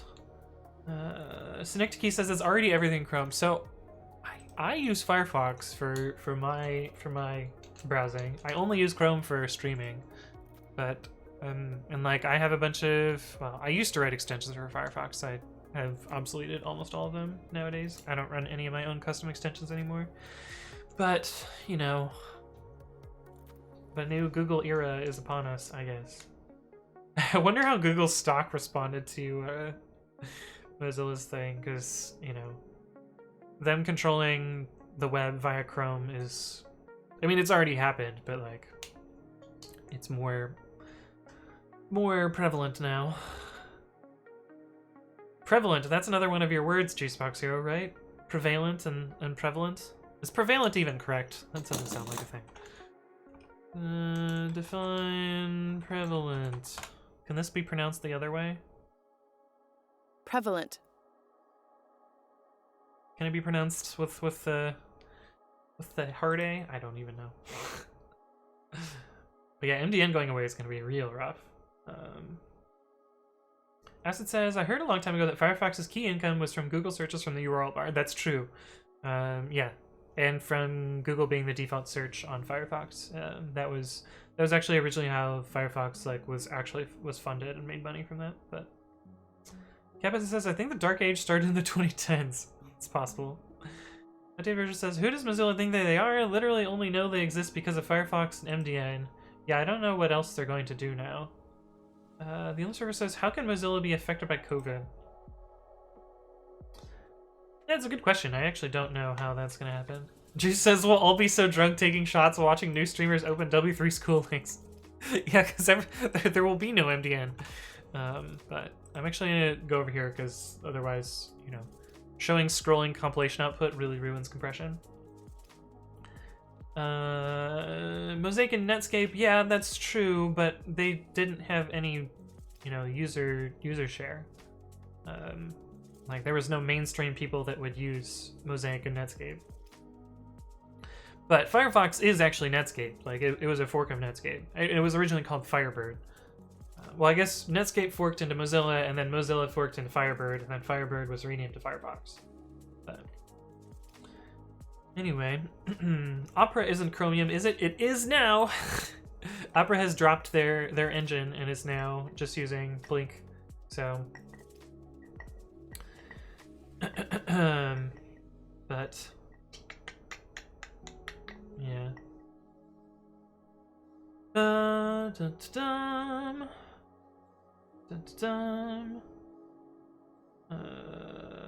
Synectic Key says, I don't think I've seen a lot of people using Firefox my day-to-day. Well, I use Firefox. I like it. HLNX says, here's a higher quality logo. Is this the time that you get me with a Rickroll? No, this is actually a higher quality logo. You did actually do it, but Bambi doesn't have line numbers.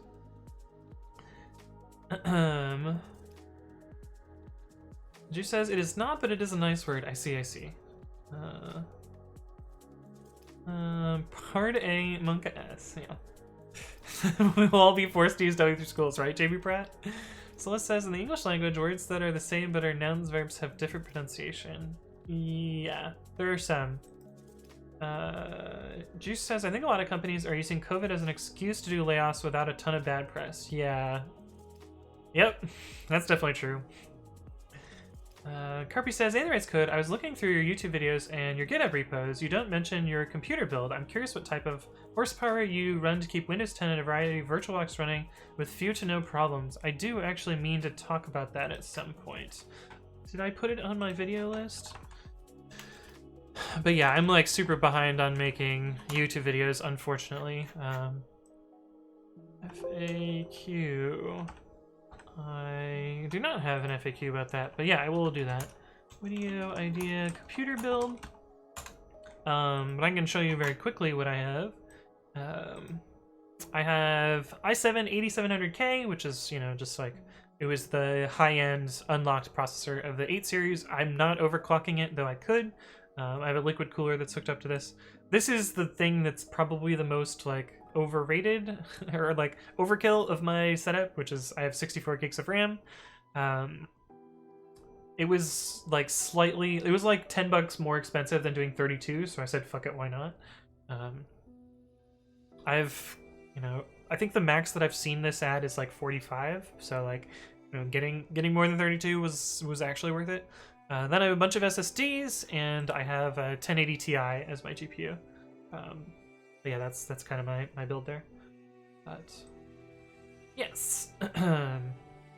Genix says, is MDN completely going away or just not getting updated anymore? I'm not sure what's going up with that. I didn't read the full article. I just read about the teams that got laid off on Twitter.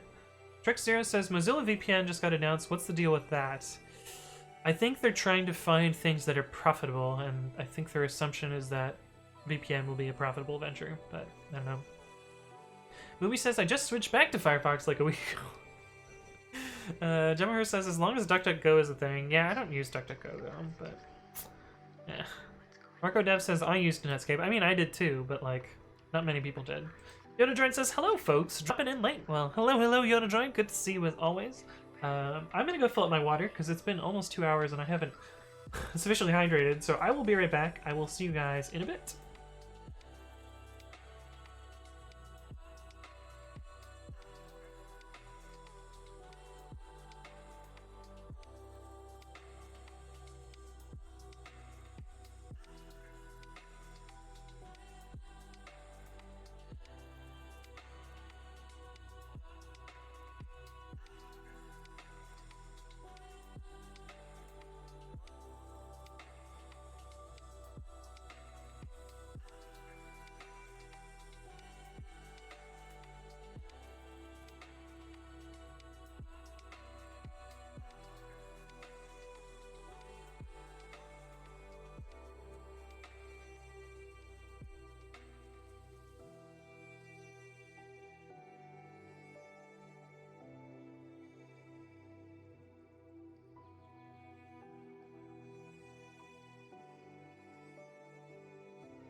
Alright, I'm back.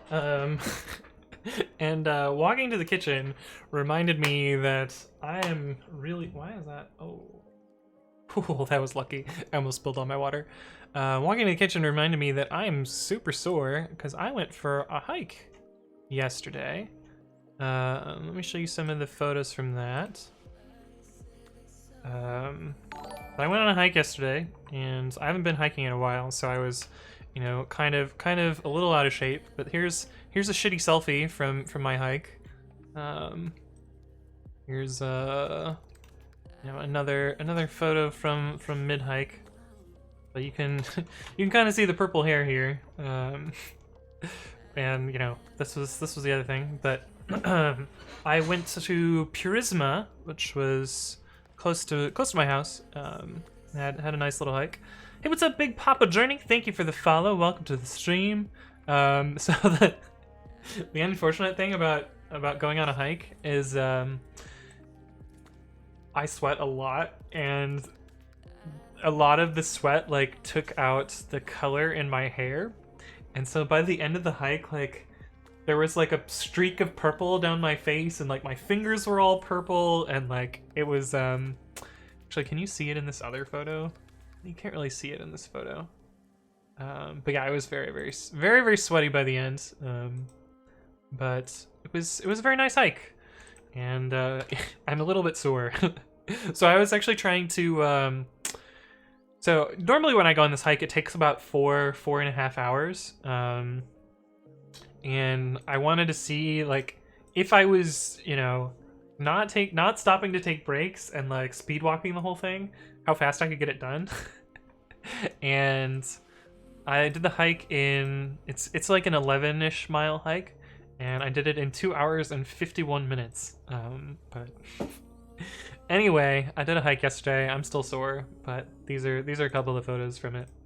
So anyway, it was very nice out. The weather was fucking perfect. It was like 68 and sunny, and it's pretty nice. But anyway, that's that.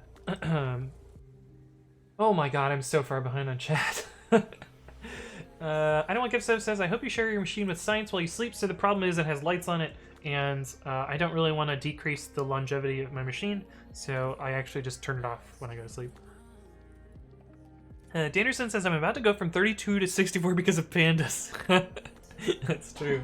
I need more RAM disk for quick data processing. That makes sense. Kirby says, did you buy the box or did you build it yourself? I built it myself. Let me grab, where is that? Data photos build. Open. So this is my previous computer, which died while I was streaming in October of 2018. It died while I was streaming. So these were the parts that I took out of the old computer, an old SSD and spinning drive. I didn't end up putting a disk drive into my new computer, so these were the things that I decided to keep. Also, this is my monitor in the background. This is the obligatory parts picture, although I ended up adding a bunch of SSDs, including a bunch of M2 drives after this. But this is the pre-parts, and you know, part of my living room, my BC's in the background. But then, you know, obligatory putting parts together kind of dealio there. But and this was after the initial first build. My current setup is a little bit different than that. It now looks more like this. So, you know, I moved the microphone up to here, and what else changed? Oh, I added another screen. So anyway, this is my current setup. But yeah, that's the build. And this was the disaster that was my living room the day after. I had to clean all this up. But anyway, yeah, I did build it myself. Workmaker says, back when browsers had a startup animation. It's true, it's true. Dev Oopsie says, is JSON any good? I mean, I like JSON. It's good for like a computer readable configuration language. I don't know. I wish JSON had trailing commas and comments, and then I would be happy with it. But Angus Miguel says, do I get a split keyboard when I install Vim? Well, I have Vim installed, but I don't use it. But yeah. Very kawaii. Kawaii, says Darthmark TV. She says, I love Prisma. It's so nice. Yeah, it's real nice. Looks Photoshopped? No, it's true. It's true purple. It doesn't show up very well on this. Also, a lot of the purple, like right here, washed out from being sweaty. Garrick to Gamer says, would you recommend using IntelliSense? If you have an IDE that supports it, use it. Absolutely. You know, anytime an IDE can help you write code is great. Roller says, where did you hike? Purisma.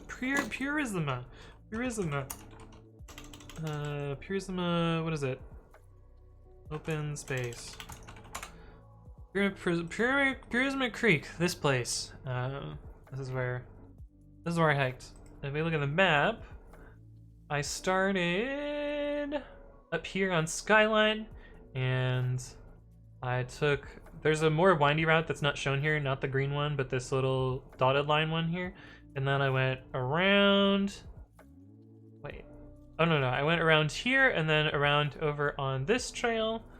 And then I went over here and then up over here and then back to the parking lot. So this is the loop that I did. You can also take it over to a different parking lot over here, but I like to park up on Skyline. Also, Skyline is a fun drive, so that's why I was parking up there. But yeah. JL says, why don't all your pictures look the same? What do you mean? What do you mean? Big Papa Journey says, hello there. I'm on a journey to learn programming for the hope in a new career in tech. Currently learning Python. How's it going? I'm doing well. But yeah, that's exciting. Hopefully your journey in programming looks well. Oh, JL says not even a smile. Yeah, well, I don't know. I wasn't. I mean, there's a little half smile. There's a little half smile at least, kind of. Ish. Still a little bit of a smile there. I'm not frowning at least, but yeah, you're right. I'm pretty you know, straightforward, moody in there, but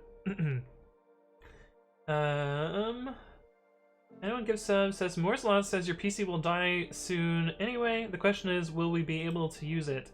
So the other thing is, I don't want to spend the electricity because I pay for my electricity.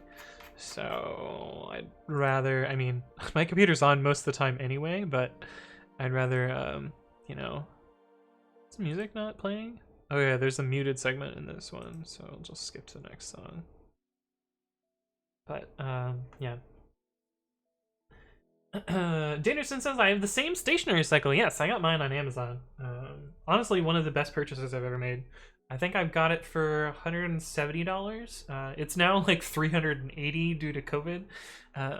But yeah, I've put like 10,000 miles on it. But it's pretty nice. I like it. Dumb DF Coding says, just had to rebuild my PC after the motherboard died with a loud pop sound. Oh man. Oh man. Krogan says, JSON is good, but flat buffers are a lot faster. At least they say it. I haven't worked with it yet. Yeah, so any of the like binary formats will tend to be more type safe and sometimes, you know, faster. Interestingly, though,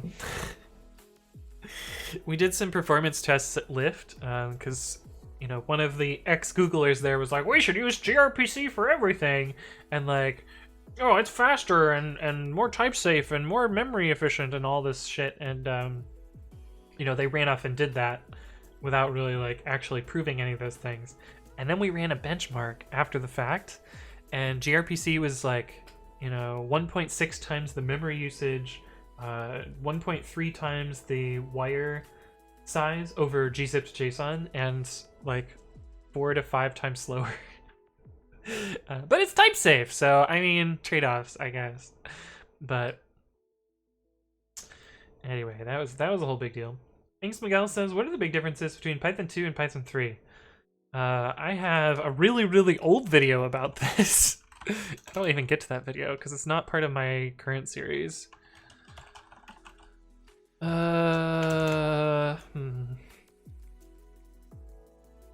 Actually, I have a bunch of episodes about them. Because I started like I was gonna do like a whole Python 3 porting series, and then I figured out that like it was not worth it. But you can kind of watch some of the stuff here, but most of the differences are the bytes and Unicode change and module rearrangement. That's most of the differences. Hey, what's up, Mafame? Thank you for the follow. Welcome to the stream. Hopefully you're doing well. The difference is you should use one and not the other. And NFG Codex says the delta is approximately 1. Those are both true. Okay, cool. It looks like this built properly, so that is good. We can push this branch. And now I need to basically do the same thing that I just did for Focal, but for the other 2 branches. Update branch. So I gotta do this for Bionic. And then I bet I can just cherry pick the other branches.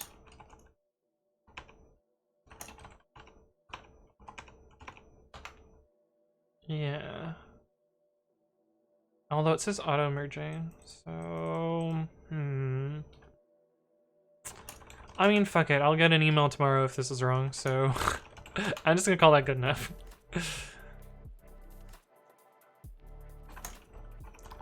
Mental Xenia, get cherry pick Ubuntu Focal. Oh no! Oh no!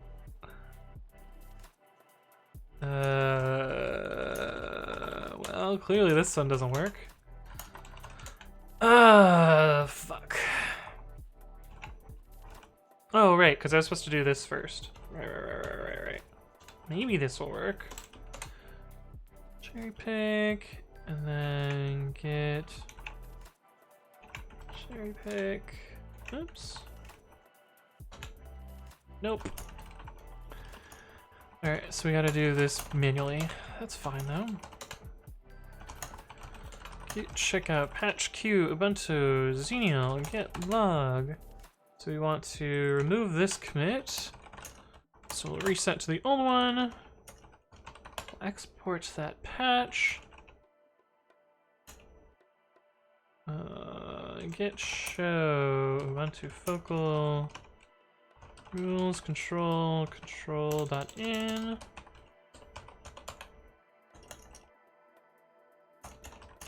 Does that apply clearly? Okay, that looks good. Okay. So that should be good, and I will find out tomorrow morning if this was correct.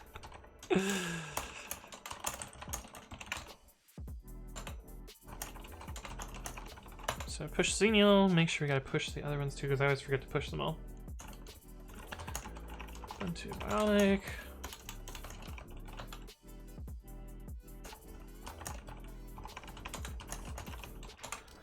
Okay, cool. And that should hopefully resolve those build failures with the decimal module, but again, I won't know until tomorrow.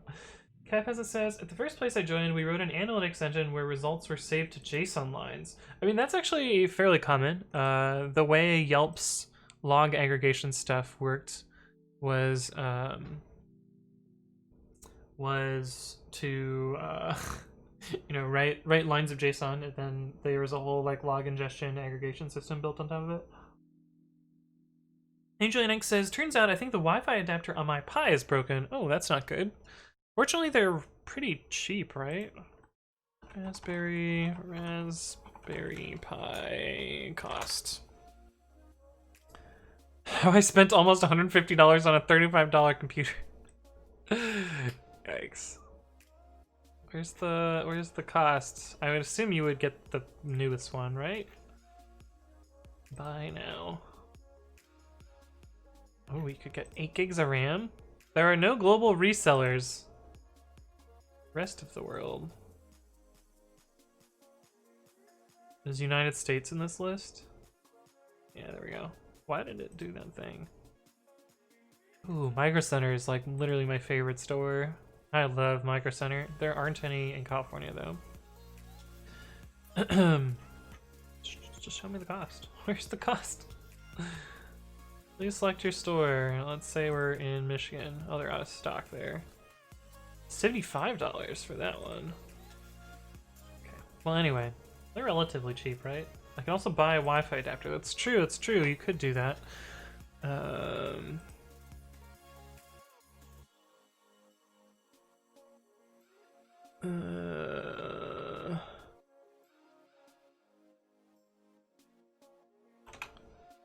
Let's see. Inconsistent behavior for E741. It seems like E741 shouldn't apply to variables.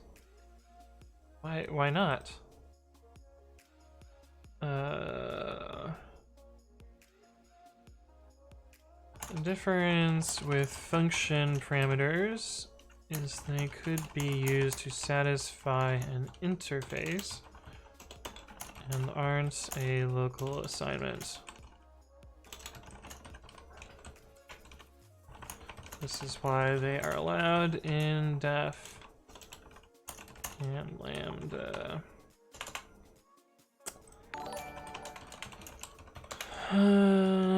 Def f l print l def or g equals lambda.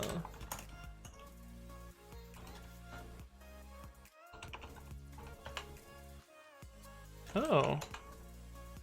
It's probably just a mistake that it's not reported for that. I believe it's just a mistake that this isn't handled for lambdas.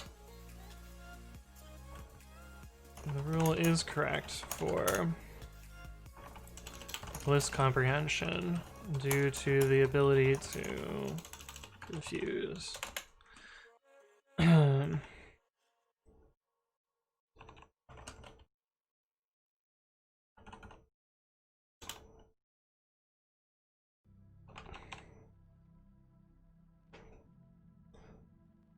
Hey,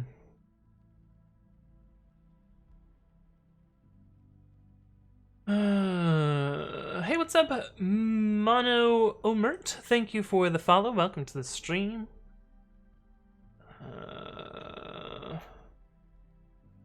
Also, all the other issues are named the right way. This person did not follow the naming. Where lambdas? Lambda.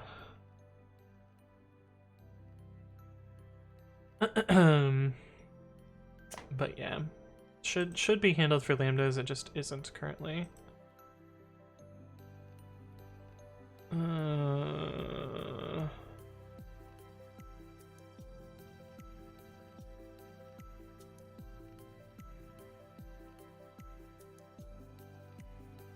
And then a comment about black that I don't care about. Comment about peps that I don't care about. Oh boy, what is this supposed to be? Wash says, how is the local environment infrastructure handled in big companies? We're running into a problem where local static data for tests is getting bigger and bigger, and bringing up a local environment can be troublesome. Any suggestions?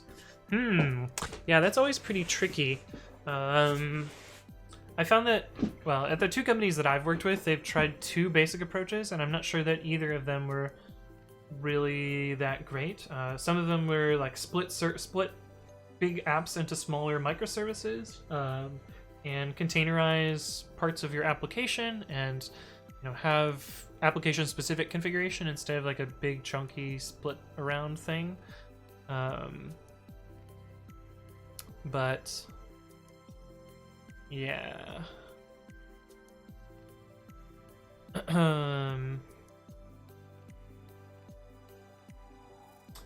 I don't really have any great suggestions there, other than like, you'll probably want to automate the packages that are set up in a local environment, so you would use some sort of configuration management software. But I assume if you're at the point where like you're worrying about large data size for local setup, you're probably already using some amount of configuration management and or containerization. Oh, we already have microservice and containerize the shit out of it. The problem is the amount of data. So another thing that you could do is like have a slimmer data set for development. This might not always make sense. And if you're not in a place where like you're well established enough to have separate development and production environments, this can be difficult. Lyft struggled a lot with this as well, because like production and development were not isolated, and so dev services often read production data to do development stuff, which sounds super fucking yikes because it was.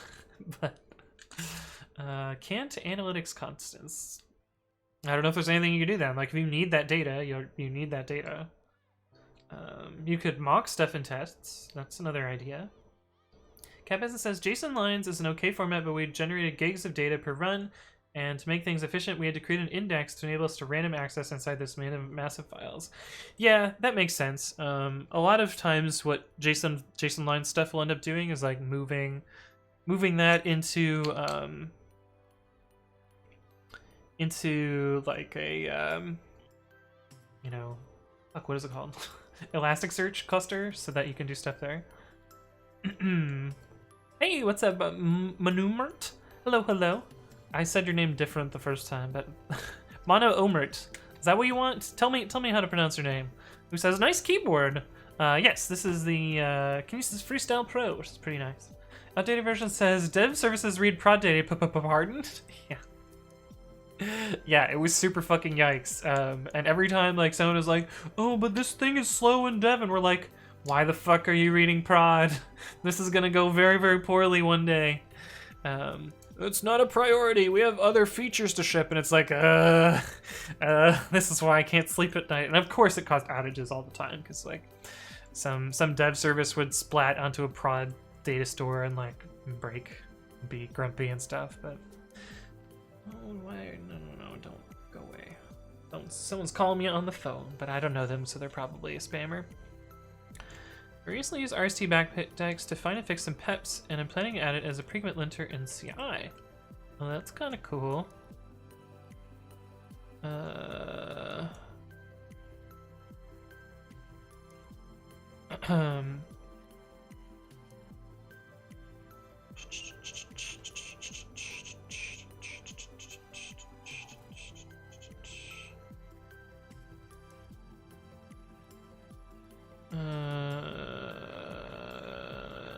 Cool. So it looks like Hugo took my patch and like applied a bunch of stuff here, which is pretty cool.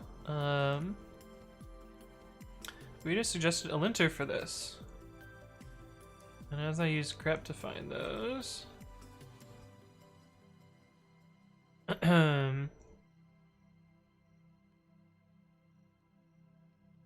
cool. Pygreps makes a good fit. I didn't find anywhere in the spec where alphanumeric double backticks alphanumeric is allowed, so I think it's safe to add. I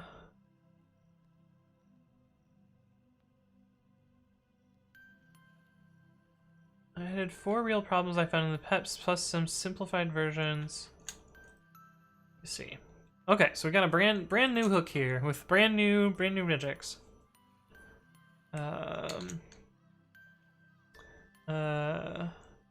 Mono Emert says you correctly pronounced my name. Okay, cool. RST inline code next to normal text. This should be shorter. In fact, I think this probably is too long. Plus len no files to check. Let's get. Oops, there's a quote here. Oh, maybe that'll fit.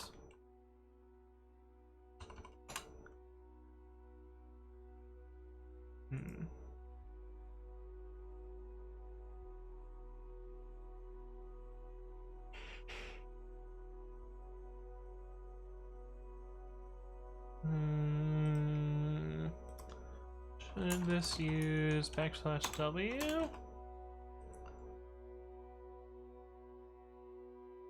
This file is generated.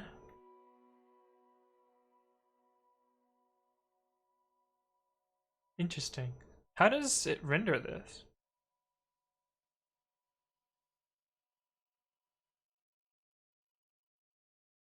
I mean, looks good. Just a small comment. Actually, what did I even say? What was my comment? Oh yeah. Cool. Cool. Okay, cool. Up to date on open source stuff. Hey, what's up, Ethan Timing? Hello, welcome back. Actually, is there a dupe for this one? E741. Closed.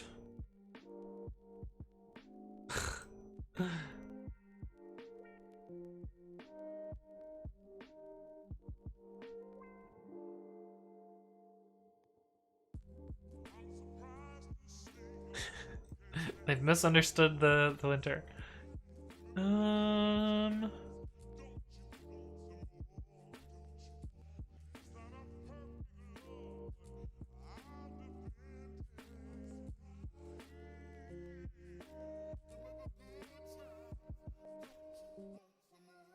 Looks like they added support for def here, but not for lambdas. Oh boy. That's a state machine and a half. I have to fix it too because it's broken. But anyway, okay, cool. We're done with that. Let me close some of my tabs and then we'll get to the actual pre-commit.ci part of the stream for today. Cool. Okay. So the crazy plan for today is to try and get the web app for pre-commit.ci actually running in AWS. So I actually tore down my infrastructure because I was doing development on my laptop away from this computer. So I have to reset up the infrastructure. Let me pull everything, make sure we're up to date. Terraform, get pull. And Terraform init. And Terraform apply. So this will create all my infrastructure from scratch, assuming I remember to destroy it on my other computer. I'm not sure that I did that. It looks like, well, we'll find out when we actually apply. Oops, excuse me. But yeah, this will set up all of my AWS infrastructure. Actually need to log into that. Let me grab that link.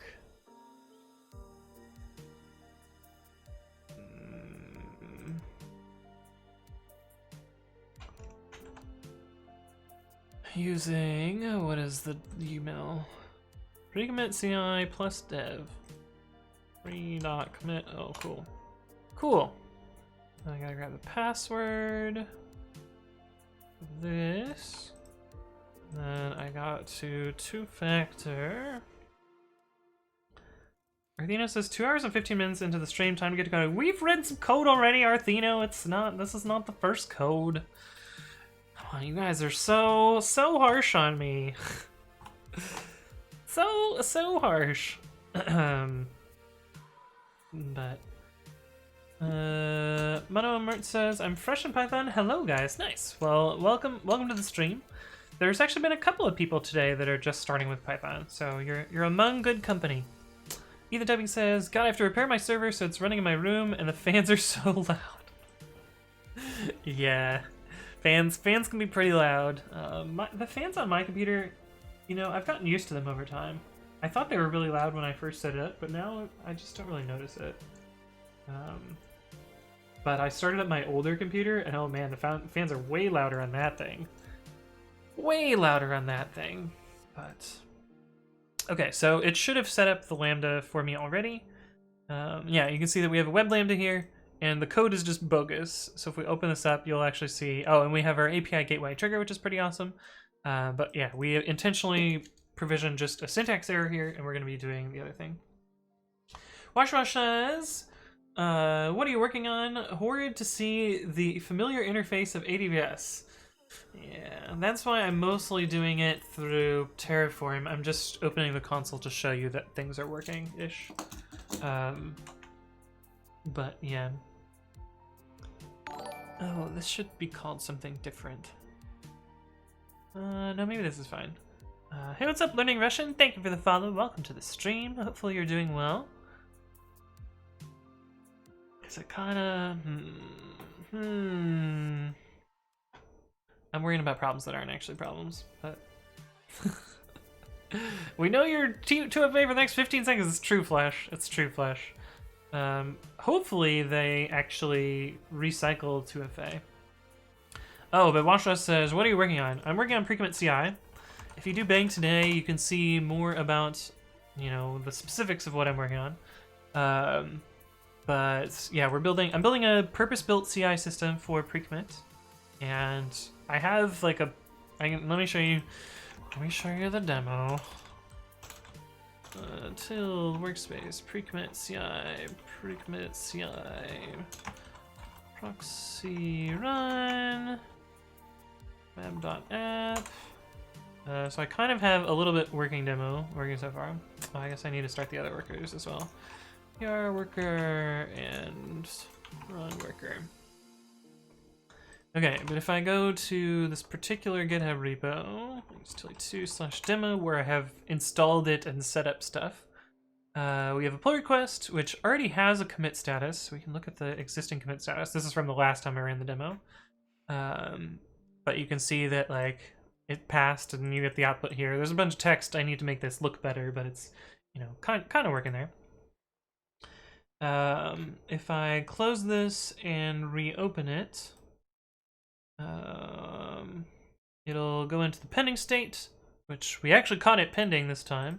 You can see that it has started working over here.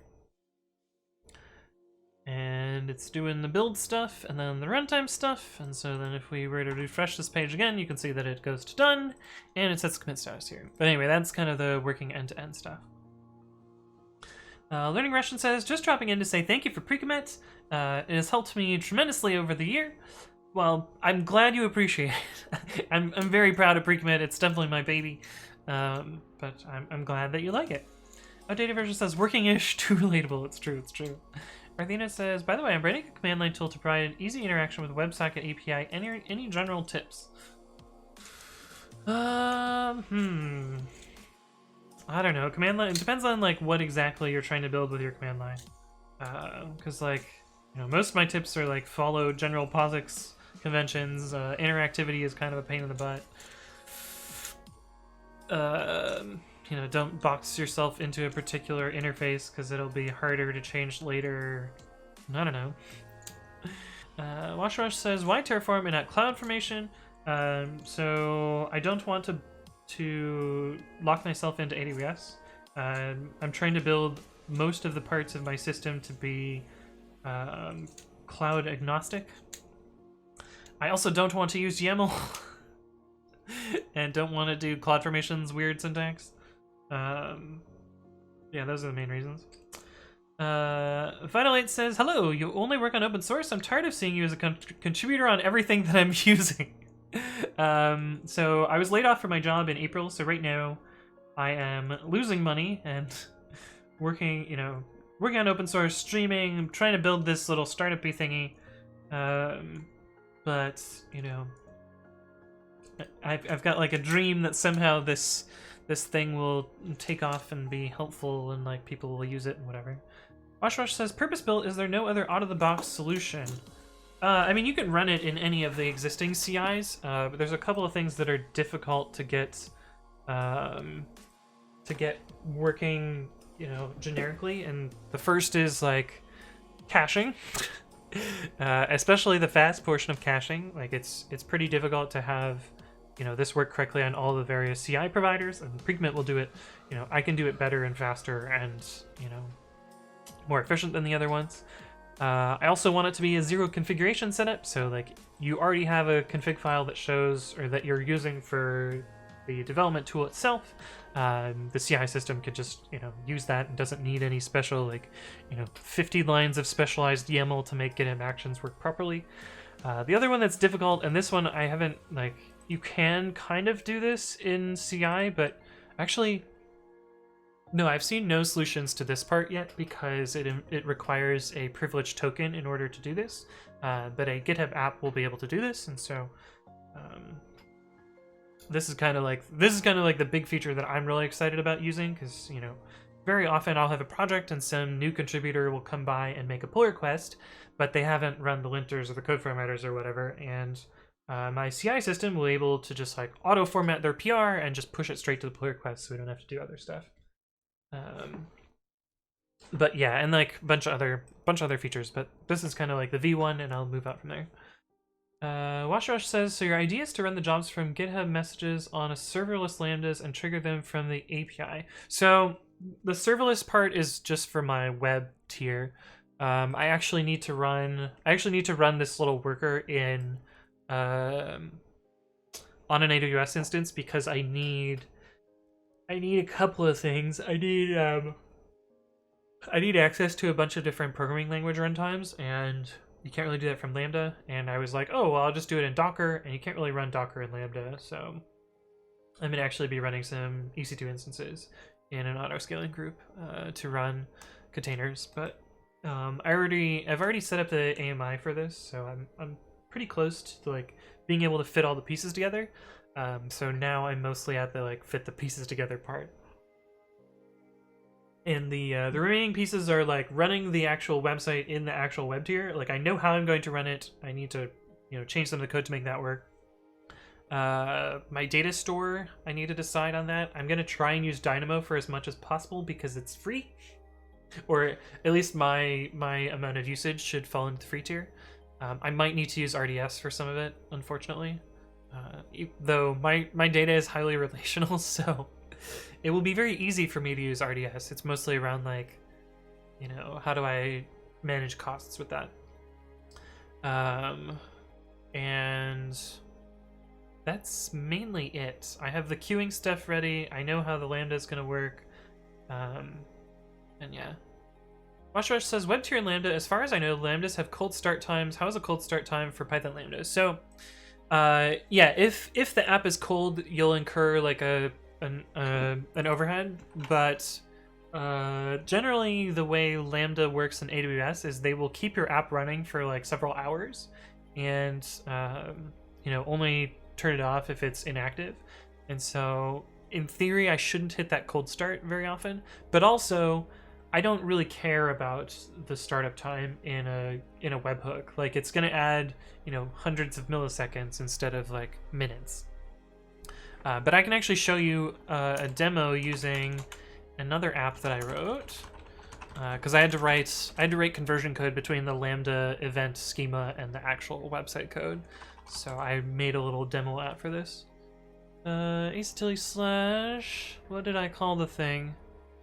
I've already forgotten the name of this. I wrote this literally on Sunday and I have forgotten the name already.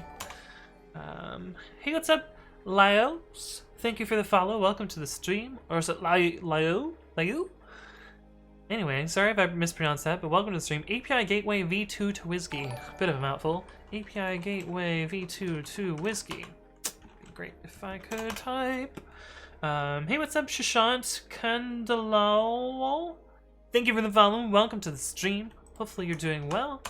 But yeah, I wrote this little demo testing example. You can follow along in the README here if you want. I don't know why you would want to, but I'll show you that it's actually not that bad. But I'm gonna run the demo faster because I know the outcome. Make lambda and then tf apply. Init and apply. And we gotta grab a little thing out of there. The lambda runtime is warm for like 4 hours. Yeah, nice. With webhooks, it makes sense. It's just causing problems since our shit runs on JVM. Yeah, JVM startup is a lot slower. The Python startup is it's almost not noticeable. Leia says, hi from Spain. Hello, hello. Good to see you. Wash says, we had to start compiling it in native code so cold start times and memory footprint was way lower. Yeah, that makes a lot of sense. But once this creates this lambda, we should get a gateway. We gotta copy this.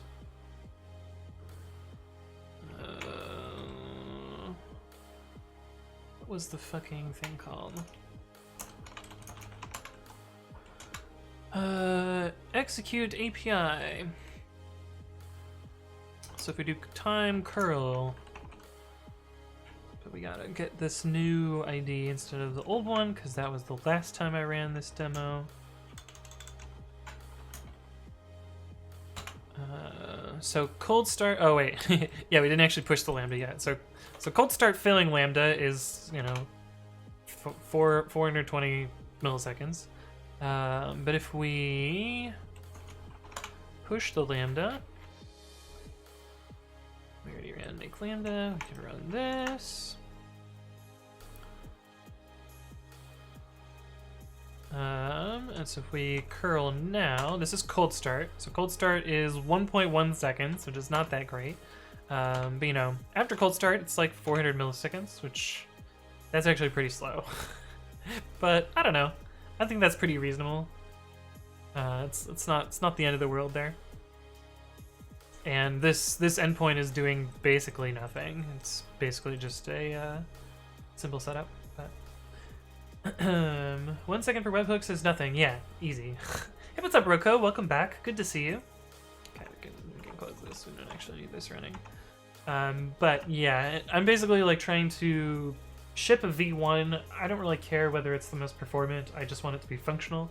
And if I notice that the website is too slow, then I can always move to, doing something with like EKS or, hosting the web tier elsewhere. But, for now, Lambda is extremely cheap. It's going to be free, so I'm gonna use what's free first and then build it out later. Matrix 17 says, is Python used in anything other than data science or machine learning? Well, I just used it to do a website as well as, I use it for command line tooling. Basically you can kind of use Python for anything. The thing that they say about Python is like, it's the second best at everything. There's often a better way to do it than with Python, but it's pretty good for a lot of stuff. Hey, what's up, Lucentius? Thank you for the follow. Welcome to the stream. Let me actually destroy this extra infrastructure that I created, just so that I don't forget about this and I have to go clean up stuff later. But anyway, that's a little demo of Lambda serving out of the web. GameRL says everything except for game dev. I have seen games written in Python as well. Not like AAA, first person overworld kind of games, but I've seen like indie games written in Python. Hey, what's up, Valsbird? Guess what, Valsbird? My emote prefix is different now. I've got a new emote prefix, so you don't have to type Anthon63 anymore. It's now AWC, Valsbird. But welcome. Good to see you. Welcome back. DomDF Coding says my electricity supplier uses Python and Django for their website and API. Nice. Gatorel says, I mean, technically you can, but it suffers. Yeah, it's true, it's true. Yeah, but we have fancy new emote prefix. We also have a bunch of fancy new emotes too, Valsbird. So you can check those out with Bang Emote. And I have 7 extra slots too, so I'm still taking suggestions for emotes to add as well. But yeah, hey, what's up, Kiss Me? Hello, welcome back. Good to see you. But yeah, we're working on getting the lambda running in AWS. So I think the first thing I'm going to do is try and adjust my build script that I wrote for the other lambda. Which actually, did I delete that? No, cool, we still have it. So I'm going to adjust the build script to build this app. CP temp API gateway to whiskey testing example. Make lambda to pre-commit.ci bin. Make lambda web.py. Okay, so we install into the requirements. We zip that up. We need to change how this works as well.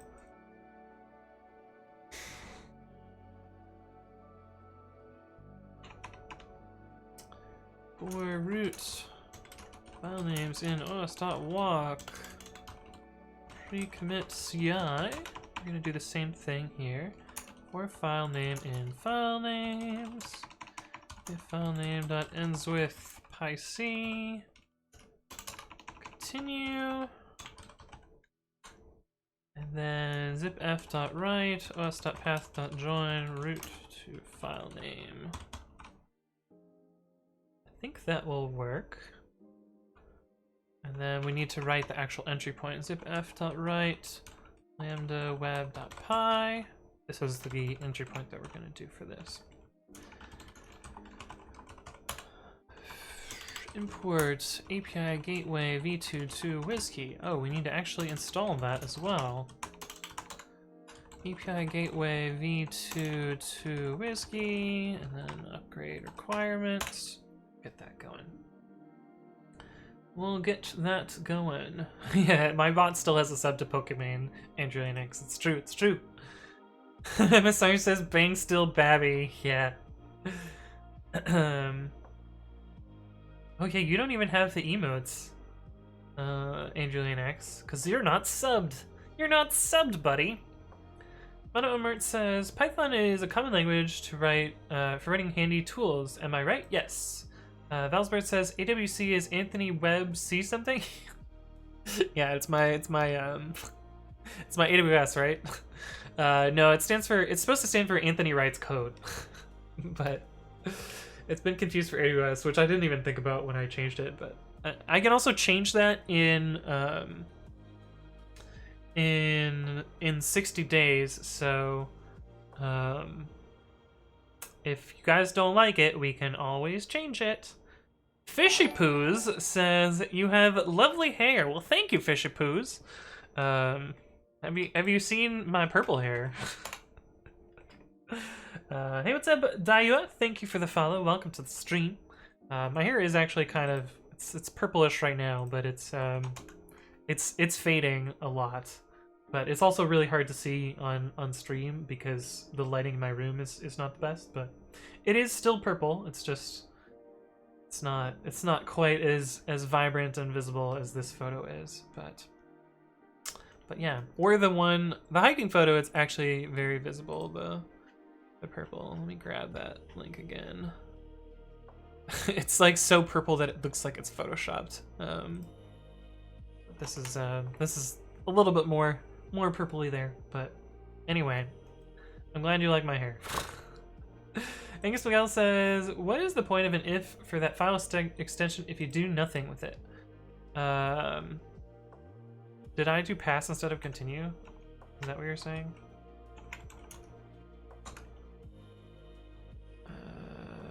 Oh no, I'm doing continue. So I'm trying to skip PyC files here. That's what this if statement is doing. So it's skipping this loop so that this zipf doesn't happen. I'm trying to exclude PyC files. That's what's going on there. Hey, what's up, Stevo Bandito? Welcome back. Good to see you. Recursive Chat says, wait till he unbuttons one more button on his shirt. That's right, Recursive Chat. Welcome back. Welcome back, Recursive Chat. Good to see you. You just have to gift a sub. That's how that works, right? Angel Linux, you found a way around the line numbers ban. I see. The Endless River says, is your share of the sub now higher after becoming partner?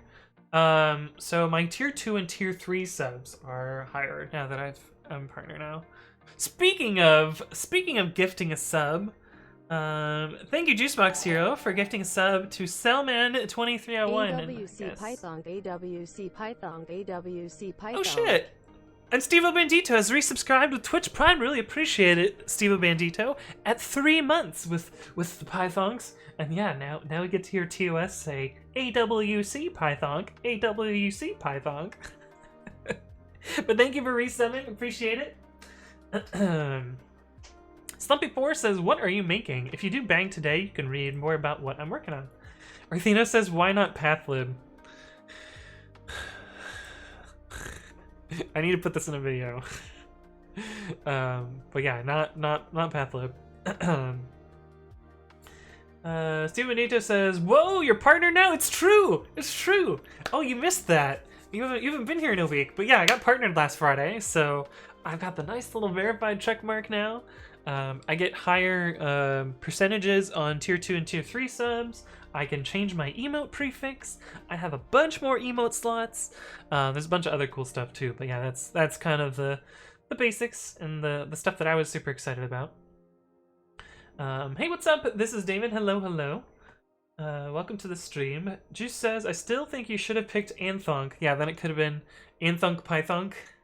I can change it in 60 days, so if you guys want Anthonk instead of AWC, I can do that. Although I'm kind of partial to AWC myself. Fishy Poo says, nice chest hair.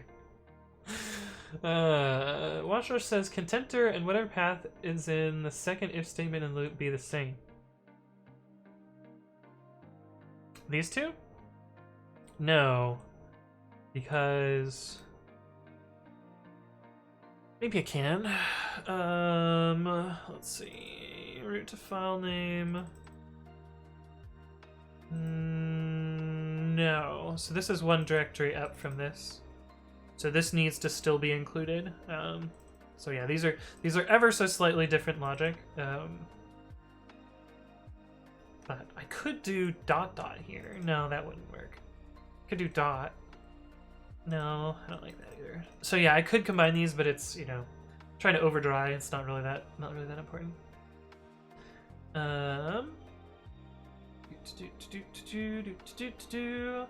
Monomert says, I want a subscription. Well, you could subscribe. That's one way to get a subscription. Learning Russian says, hooray, I'm getting partner. Thanks. Yeah, I'm very proud of it. I've been working towards this for almost 2 years now, and you know, finally had the viewership requirements and applied like 40 days before getting it, but I got it. Don't forget us when you're famous, says Stevo Bandito. Earthina says, I know you're old-fashioned, no PyProject.toml, no pathlib, and no walrus. Yeah, well, yeah. I might, you know, I might someday come around to PyProject.toml, but it currently is broken for some things, so I will not until then. Juice says, whoa, someone who used to be on my team is lurking. Oh, that's cool. Twitch is not telling me who's in chat right now for some reason. It is just telling me that there are 10 people in chat, which is definitely not correct. guess maybe if I open in another window and then look at the users in chat. Oh, there we go. We do have another. We've got another staff in chat, guys. Look out, guys. Be on your best behavior. But yeah, so we do have another staff in chat. Hey, what's up, Off the Man? Hello, hello. Welcome back. Good to see you. Fumbling to glory. How's it going? Welcome. Staff lurking. It's true. It's true. Washwash says, I don't mean to reduce code. I mean, if tempter is the same in the second loop, you're doing incorrect work. Oh yeah, well it can never be because I'm creating the temporary directory up here. Oh shit! Yo, what's up, bald bearded bald bearded builder? Thank you for the raid with a party of 55. My viewers should check out Bald Bearded Builder. I was watching their stream the other day and they were building some cool stuff. But welcome. What were you working on today, Bald Bearded Builder? Say that 10 times fast. Holy shit! But welcome. Where's the chat says, do you have to restart Apache for your changes in Python files to take effect? So you can use an auto reloader, but I'm not using Apache here. But yeah, you can set up an auto reloader. I'm super behind on chat, and now that there's a raid, I'm gonna be even further behind on chat. Hey, what's up, White Panther? Thank you for the follow. Welcome to the stream. Oh, I guess I should tell you guys who I am and what I'm about. So my name is Anthony. I usually work on Python stuff and usually work on open source stuff. I maintain a bunch of libraries in Python. PyTest is one example. I'm a core dev on PyTest. I am a core dev on Tox, so PyTest is a testing framework. Tox is an automation framework. I am the current maintainer of Flake 8, which is a linting framework, which from here on you'll see a bit of a trend in that I really like linters and code formatters and that sort of deal. I am also a maintainer on PyFlakes, which is a linter, Python linter. PyCQA/PyFlakes. So I'm a maintainer of PyFlakes, which is a linter. I'm also a maintainer of PyCodeStyle, which is another linter. And the thing that I work on the most is pre-commit, which is a linter and code formatter GitHooks framework thingy thing that I created almost a little over 6 years ago now. But yeah, I'm super proud of pre-commit. The basic idea of pre-commit is you set up a small configuration file which says what tools and versions you want to use, and it knows how to integrate with GitHooks, so you can use it optionally for GitHooks. The original idea was all GitHooks, but there are useful parts of pre-commit without using the GitHooks portion. And the actual crazy valuable part of it is it will install all of those tools in your config file and run them against your file. So it knows it knows how to install stuff. That's kind of where the smarts of the tool comes from. But recently I've been building a startup around this tool to build a CI service based on, this is meant as a dev tool, and then it will nicely couple with a CI service to do the same thing in CI. But anyway, that's a little bit about me. Welcome to the stream. How's it going? Puyash Hemsk and Chilaxathor. I like that one. I like that name. And Francois69 and Mr. Smoofy and Code with Sean. Welcome everyone to the stream, and I hope your day is going well. And now I'm going to try and catch him on chat. Steven Benito says, is replying to messages something new on Twitch? I just noticed it. Yes, it's brand new. It's a little bit broken right now.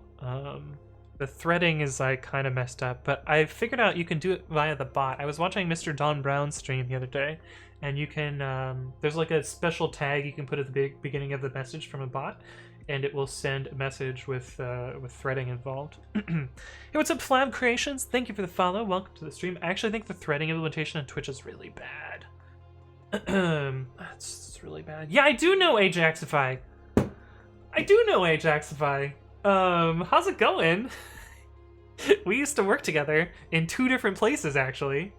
I just put 2 and 2 together at who Ajaxify is, but yeah.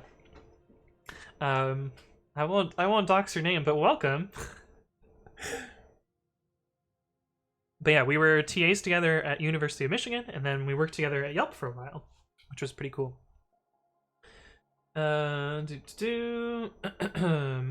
Off the Band says, whenever you get the time, the MongoDB podcast I was featured in was published today. Oh, cool. I will give myself a link and I will check that out. But yeah, that's pretty awesome. You asked me if I knew him when we first chatted. That's true. It's true. And then we got the Raiders.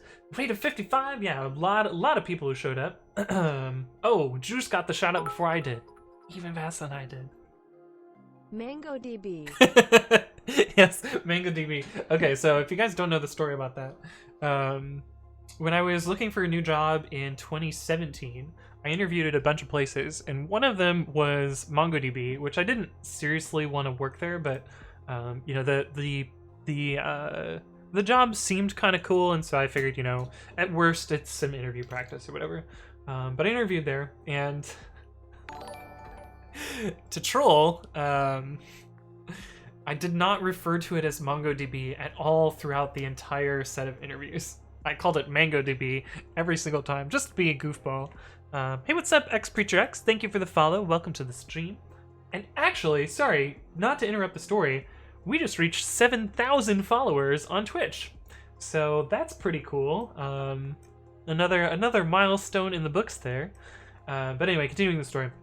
So I never called it MongoDB at all throughout the entire interview, and always called it MangoDB, including to their VP of engineering, and no one called me on it.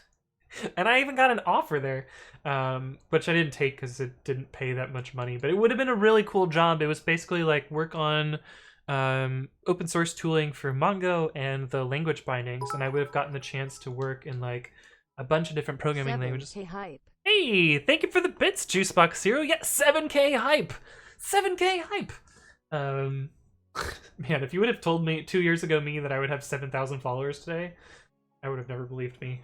Would have been like, and like several hundred subscribers and partner. Yeah, I would have never believed that, but you guys have helped me get here, which is pretty cool.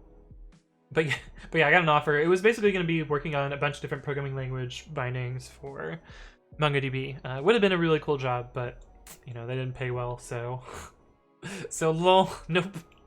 Bald Bearded Builder says it's okay, I can't say it either. We were doing some TypeScript. Nice, awesome. But welcome, Raiders. Wash says, what are the main challenges of working on a test framework? Seems to be kind of a different challenge. So the interesting thing, especially working on a popular test framework, because I worked on another test framework in the past, which was not popular. It was called Testify. And the interesting thing about working on a popular test framework is people will use your stuff in very, very, very strange ways. And so you'll have to spend a lot of time debugging other people's problems when it's not actually your test framework's fault. But for PyTest, it's kind of split into, you know, 3 main components. It's a discovery engine to like discover tests and run them, an assertion framework for like asserting stuff, and a set of fixtures to make setting up scenarios easier. I guess there's also a big component around like legacy unit test testing and like making sure old code works with new code and that sort of stuff. But those are like kind of the main parts of PyTest. And people will use PyTest in all sorts of crazy ways, and a lot of times like we have to figure out what mistake they've made, or like why their test suite is broken when it's like not actually the framework's fault. And unfortunately PyTest is very, very complicated, so it also deals with like logging and warnings and a bunch of other stuff that you would probably need to work with in tests, and so there's a lot of moving parts. But yeah, it's a constant challenge. There's always all sorts of crazy stuff going on there.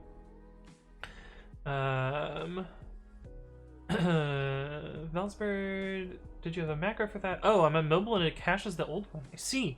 Interesting. Should probably not cache that, but I guess that's the way things go. Hey, what's up, White Panther? Hello, hello. Code with Sean says, this is interesting. I played with Ansible, Terraform, and most recently Plumi, all for Azure. Nice. Yeah, so I'm using Terraform a little bit to set up AWS resources. They're similar to... Oh, yeah, you said you've used Terraform. Yeah, cool. Makes sense. But yeah, I'm working with AWS, but I will probably also work with other providers eventually.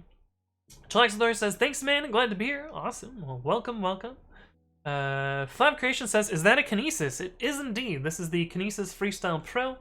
There are brand new emotes for the Kinesis as well, which are kind of cool. But yeah, this was provided by Kinesis. They're like, hey, we noticed you have a keyboard cam. Do you want to try out a keyboard? And so this is what I've been using almost entirely for almost like 3 months now. But yeah. Valsberg says, I see the emote in the input, but it pops up as Anthon63. Oh no, caches. Recursive Chat says that your startup hiring.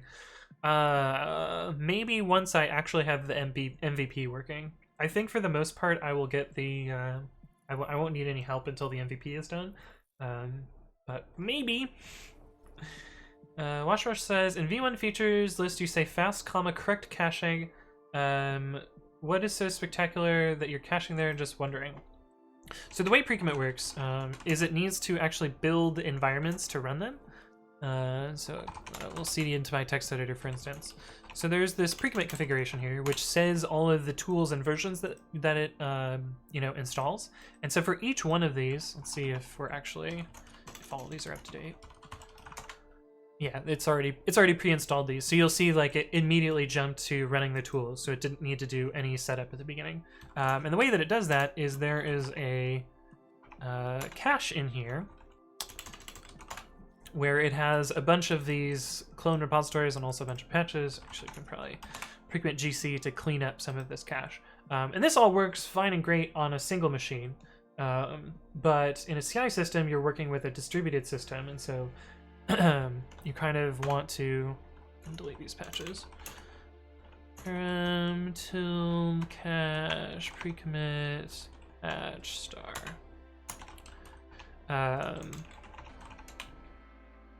But yeah, so on a distributed system, you want these to be able to be downloaded and moved around and like cached between machines and stuff. And there's also the invalidation problem where like occasionally like system libraries will change and these environments will be invalidated. But these are basically just virtual environments here. 606F. So yeah, this is like an import sorter, and pre-commit sets up this pyenv in here, and this is the virtual env that it runs this tool from. Oops. But yeah, that's the tricky part. And getting that to be distributed across machines is tricky as well. But yeah, that's kind of that's actually the hard part of implementing this thing. Fortunately, I know how it's going to work, and I'm basically done with that part. Oh man, we're only to the part where I started talking about MongoDB. We're 7 minutes behind on chat. We'll catch up. Promise. Flap Creation says, I love my Kinesis Edge 2/gaming keyboard. I went with browns though. Yeah, I would prefer browns to reds. I actually don't like reds. I should have been paying attention when they asked me what keyboard I wanted. I should have said, this keyboard with browns, but they just, flipped a coin and picked reds. My other keyboard is clears, so I actually prefer that a lot to this. 7K hype, it's true. Steve Bandito says, did they ask what your favorite NoSQL database is? Fortunately not, because I would have said that I don't really like NoSQL databases. Angus Miguel says, can I have 2 8 gig RAM sticks and 2 16 gigs at the same time? It depends on your motherboard setup. Usually the answer is yes, but you need to pair them in a particular way. And they need to have the same timing. But yeah, usually that's fine. Angus Miguel says, is pre-commit Python only? No, that's actually the best part about pre-commit, is that it is intended to install a bunch of different programming languages. The multi-language part is the important part here. It's certainly the most popular in the Python community, but it can also install a bunch of different languages. So right now it supports Conda. You can install literally anything in Docker, so it supports Docker. There's this meta language called Fail, which is just like an insta-fail based on file path matching. It supports Go, Node, Perl. It actually has first-class support for Perl. 2 different ways to create virtual envs. This is actually deprecated and will be going away. Ruby, Rust, Swift, a meta language for grep-based things. It supports any generic script, so as long as your script works, it should work fine. And system is kind of the catch-all for like any globally installed things. Hey, what's up, Hootenheimer? Thank you for the follow. Welcome to the stream. Washwash says, are you running some sort of consensus algorithm on your nodes? So I'm actually kind of waving away the actual storage of the cache to S3 and a front end with Dynamo. I haven't actually implemented the Dynamo part yet, but I have the interface for it. But yeah, I don't need a consensus algorithm yet. So the nodes are essentially acting as like a stateless individual cache nodes. So that's how that's working. Marco Dev says, what do you think about making the Babby game something like Vim with me? Oh, something like Primogen's thing where chat can send commands. The thing is, Babby doesn't have like fancy, like, you know, I think it would be less fun with Babby because Vim has all sorts of random ass shit that you can do. The Babby's like, you know, relatively simple from a text editor standpoint. Chilaxador says, I've worked with Nightwatch and Protractor for testing, but thank you for your work on testing frameworks. Epic, yeah. Markedev says, delete, move down, up. Yeah, I mean, you would be able to have that, but like. Zero Cost Abstraction says, Babby, question mark. So Babby is my text editor. If you do bang editor, you can read more about it. But yeah, it's I may type nano on the command line, but it opens up this text editor here. It's meant to be like a, you know, very simple text editor. It's written in Python, and it has, you know, some features from Vim. Like this is kind of like a pseudo visual mode, and like you can, you know, run sort on stuff. But it's loosely based on the ideas of Nano, which is what I used to use. Oh, I realized my music has stopped. Please continue. But yeah, now we have a official logo for Babby that I created last night based on the idea from Shazrobot. So it's kind of inspired on the Nano logo, because Nano has this goofy logo here. So we made a Babby one. But anyway, and there's an emote for it now too.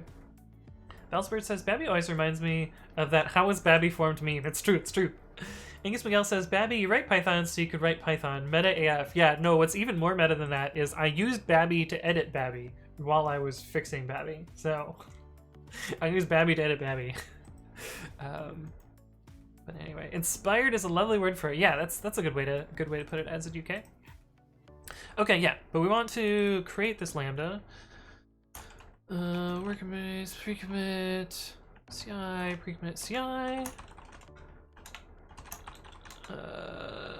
Python-m pre-commit CI dot bin dot make lambda web. This should mostly work. It should error though, because I don't have this file.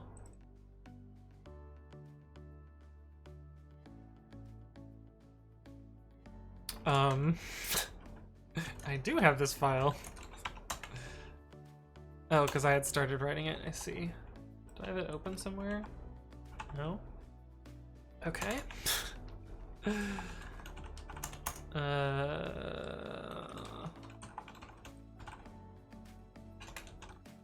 So I have to do some, actually let's do it where it'll be broken. And then I'll show you how I'll fix it, because I know this is gonna be broken. App from pre-commit CI dot web dot app import app. Is that where that lives? Web app equals Flask. Yeah. So this is gonna fail because we don't package up the credentials at all, which is good. Steve Vegeta says, Babbyception, we must go deeper. It's true, it's true. Marshall says, isn't that called bootstrapping anyway? Close enough at least. Yeah, it is kind of bootstrapping, although I was, you know, using a different editor to edit Nano or edit Babby until Babby was good enough, but then we got there eventually. Brett Miller IT says, the one thing worse than knowing why something doesn't work is wondering why it does work. That's true. I've been in that state before. Actually, I was just in that state. Why does this work? It should fail. But yeah, sometimes it's a lot more tricky than that. This one at least was straightforward. Lol. Hey, what's up, Hoo Hoo Boss? Thank you for the follow. Welcome to the stream. Hopefully you're doing well. But yeah, let's package this up and stick it into AWS. And why are we installing 6? What depends on 6, I wonder. We can actually visualize requirements.txt, and pip install -i requirements.txt.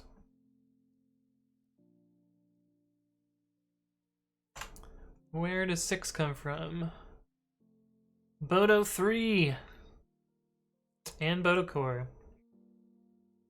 And cryptography. Huh. I guess they haven't dropped Python 2 yet. And date util. I see.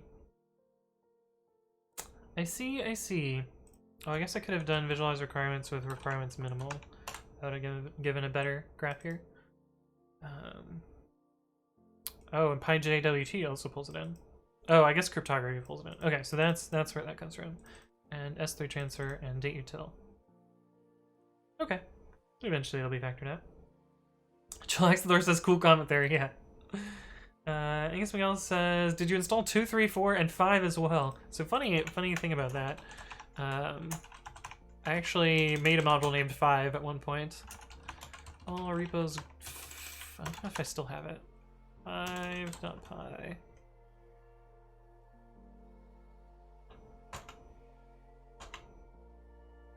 Don't have it anymore. But I used to have a 5.py, which was like a very, very simple 6. Turner says, hey Anthony, I noticed you use functools.lru cache a lot. How do you know when to use this cache and when not to? Wouldn't it blow up memory usage if used heavily throughout the project? Yes, so LRU cache does incur memory overhead because it keeps the caches in memory. Let's see if I use it very often in this project. A couple places. Usually I try and use it in a place where it's not going to be super, you know, either super long-lived or like lots of data here. In this case, I'm using it as a hack, actually. I'm using it so that this function only ever runs once, so you'll notice that I don't actually return values. So this is an abuse of LRU cache. This is me being way too fucking clever, which is why I put like a special comment here. But yeah, I just don't want to rerun this costly code more than once. Oh, I should have, How does this work? There should be one fewer line break there.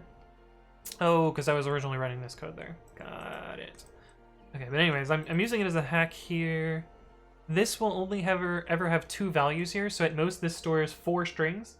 The name inputs and the, I guess they're dictionary. So 2 strings and 2 dicts. But yeah, this overhead is pretty small. And this is literally just storing 1 bytes object, so this is pretty small as well. This is only ever run once, so it's only storing a dictionary. That's relatively small. This is only storing 1 bytes object, this is storing 1 string object. This caches a costly call to SQS, and I've set max size none here because there will only ever be 2 calls. This stores 4 strings, so it's again like relatively cheap here. But yeah, you do have to be careful about it.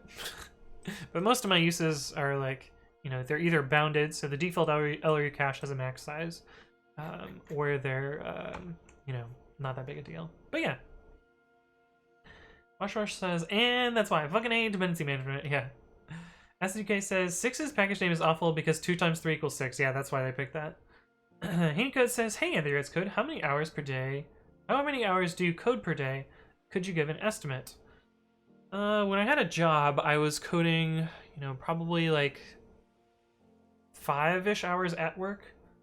I mean, originally it was like 8 or 9-ish hours at work, but then, you know, I got more and more responsibilities and meetings and shit took over a lot of that. But I would do like, you know, 6 hours at work and like 1 or 2 hours at home.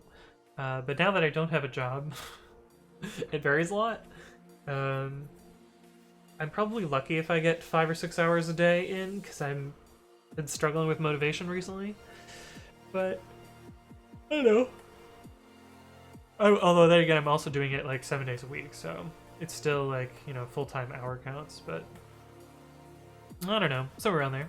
I guess Miguel says 2 dicks. Yeah. I meant dictionaries. You're getting bonked for that. You're getting bonked for that, Angus Miguel. There you go, have a bonk. Shriner says, cool, that explains that. Cheers. Yeah, no problem. Happy to answer that. Acid K says, the better you get at coding, the less coding they let you do professionally. It's true, it's true. It's very, very true. Okay, but unzip-l out.zip. Yeah, so now we have this zip here, which has all of our stuff in here. Why the fuck is there so much shit for docutils? Why is docutils even being pulled in? Where the fuck are you coming from? S3 transfer. Why? Why? Hey, what's up, cute panda 2343? Thank you for the follow. Welcome, welcome. Shantarbat says, so I should stay big dumb. If you want to write more code, stay big dumb. You heard it here first. That's funny. Rush says, proud of you doing it every day. So I guess it's not every day, but like I try and write something every day. I mean, if you look at my GitHub timeline, you can kind of see how often that I'm working on code. Hey, Bambi has 69 stars. Nice. But yeah, it's pretty much every day. This was a vacation here. January. What was I doing in January? Oh, this was travel days. And this day I ran a marathon. So, yeah, that explains the gaps in my GitHub timeline. But yeah, I usually do, you know, some number of things a day. Some days I'm more productive than others. But anyway.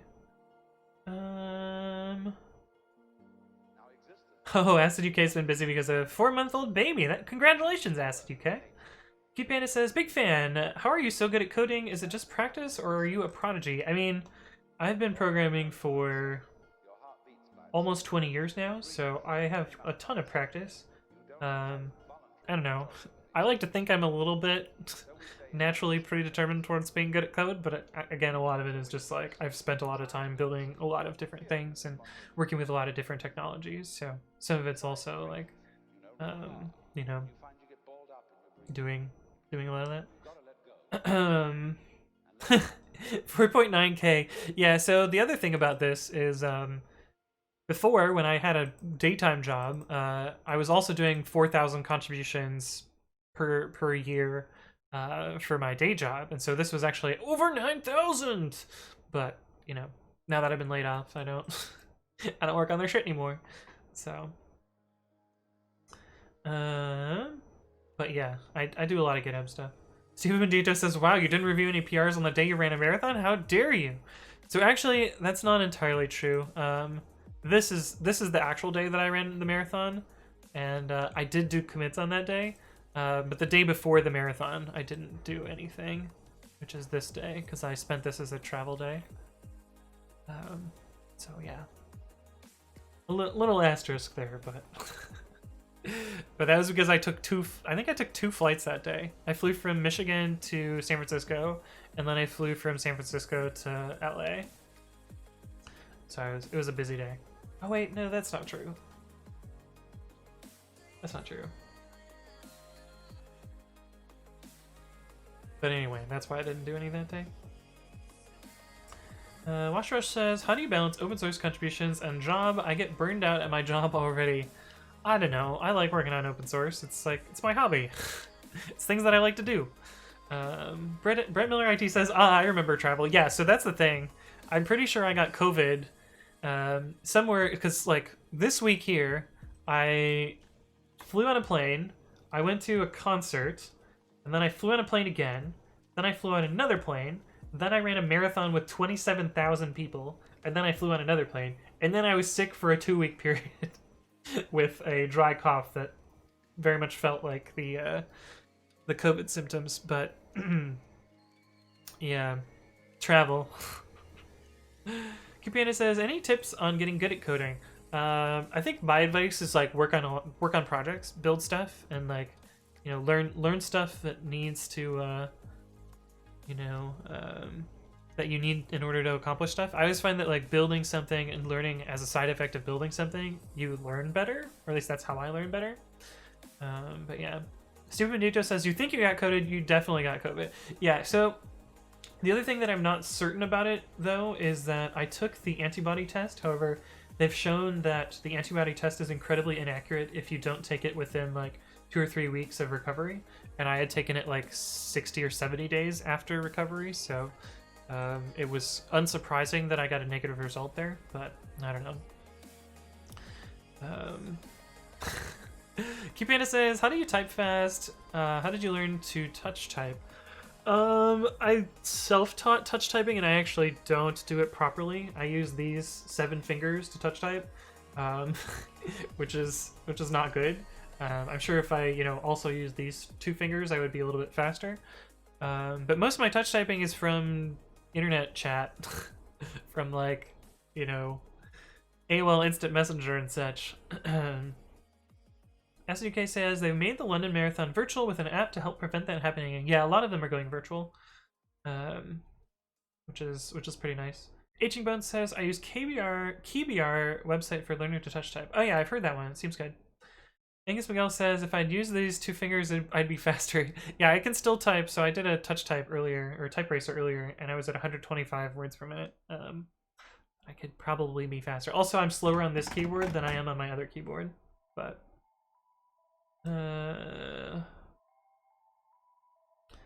Adrian says the 4B 8GB RAM of Raspberry Pi 75. I paid $37 a few months ago for 3B Plus with 1GB of RAM. Yeah, that seems like you can get a bit of an upgrade there. Okay. Anyway, built this Lambda. These are all of the stuff in there. A lot of wasted space with docutils, but whatever. And it includes this Lambda file as well as the code for pre-commit.ci. Wait, why do you have PyC files?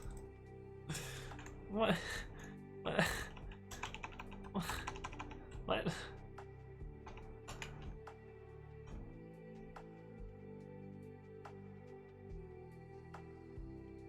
Oh.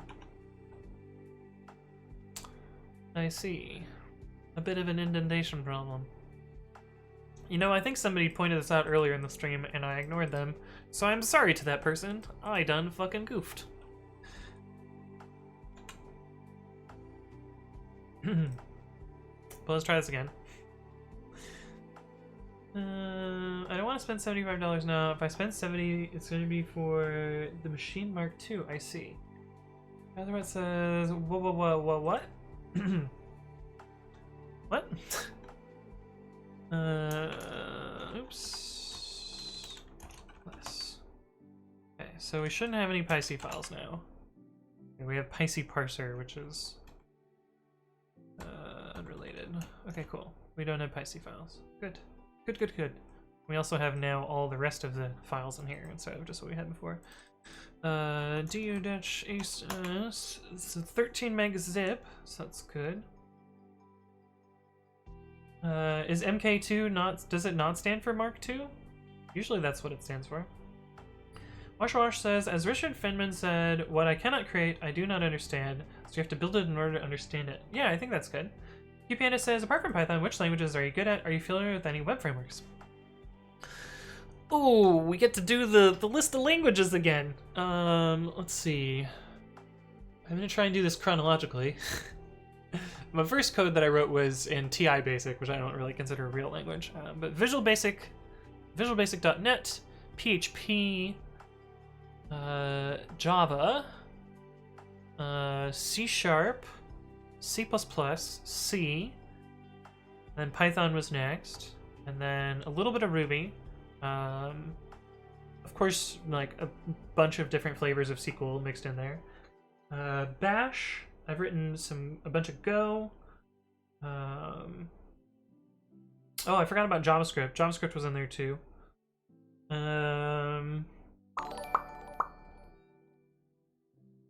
don't know. I'm probably forgetting some, but a bunch of different programming languages.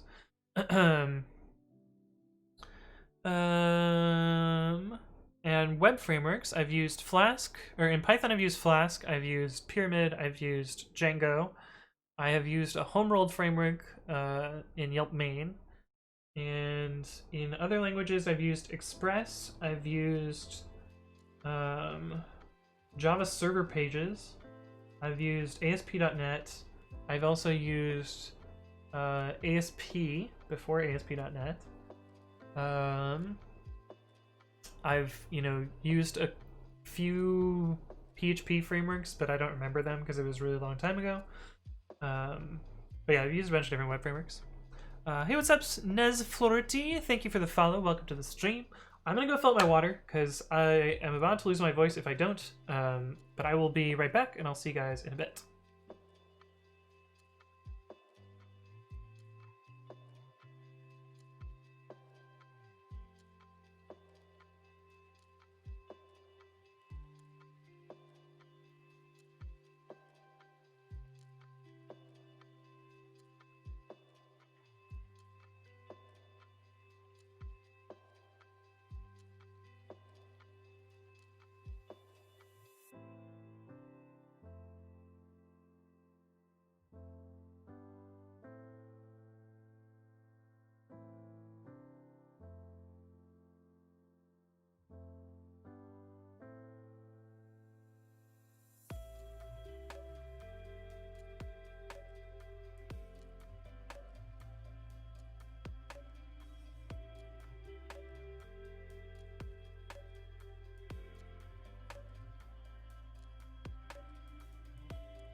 Alright, I'm back.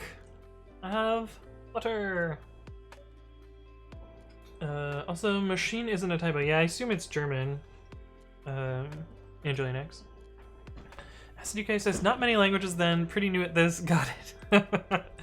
Mono Emerge says, R? I have not worked in R. I guess I've written a little bit of R code, but I wouldn't say that I know it or that I'm familiar with it at all.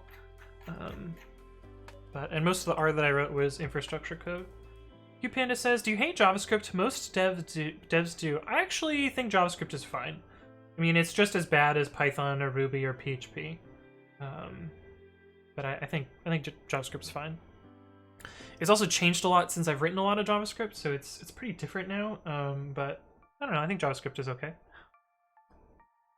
I don't prefer to write it, but I don't hate it. Wash says, if you've used JSP, then you have encountered Java EE's Shero horror story. I'll admit that the JSP that I wrote was very, very limited, and I only wrote JSP because that was the only web server that the admins would let me use to run an internal application at my first internship. And I wrote my Java server very much how I write my PHP, in that all of the logic was done in the template, and there was very, very little or zero controller logic. So it was making SQL queries from the template, which you're very not supposed to do, but you know what, fuck it, one file app, make it work kind of deal. I realized that it was terrible. So the actual horror story is me and my code in this scenario. Actually, I think I might still have a version of that app. Let me see if I can find that. The backups. What year would that have been? 2012? Maybe 2011? Yes, we do have that here. What is it? I have a folder called new folder that has a text file called asdf.asdf.txt. I don't want to know what that is. Where's the JSP files? Web apps. Root. No. This one?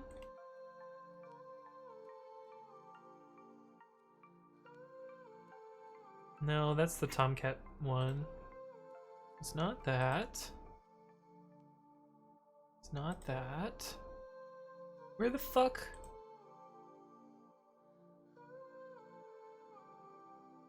I have a bunch of like massive ass SQL files. It's like these are the kind of like SQL queries that I wrote. They were just like completely fucking nonsense. But they were very useful. Where's the damn code for this? Oh, here we go.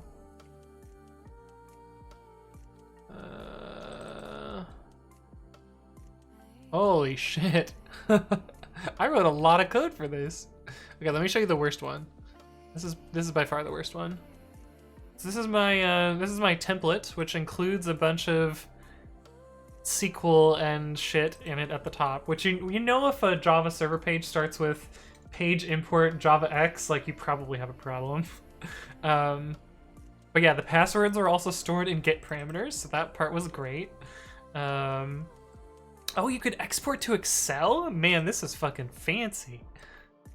But basically, it's just giant Java inline blocks that are, you know, running these select statements with SQL queries where I jammed strings together.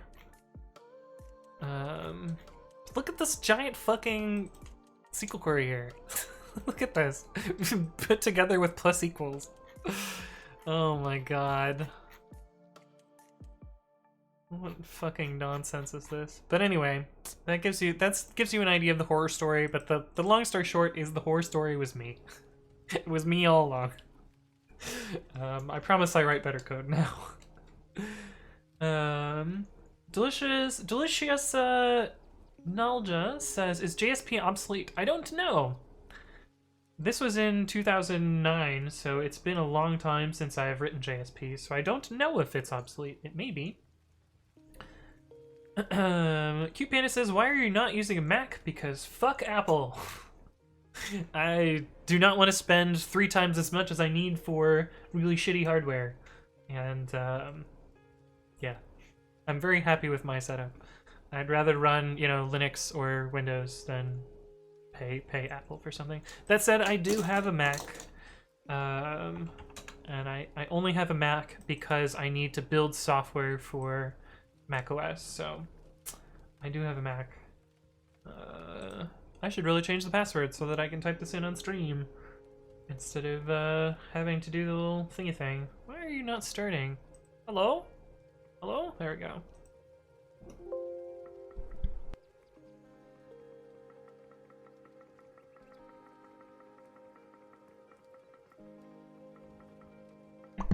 But anyway, I do have a Mac.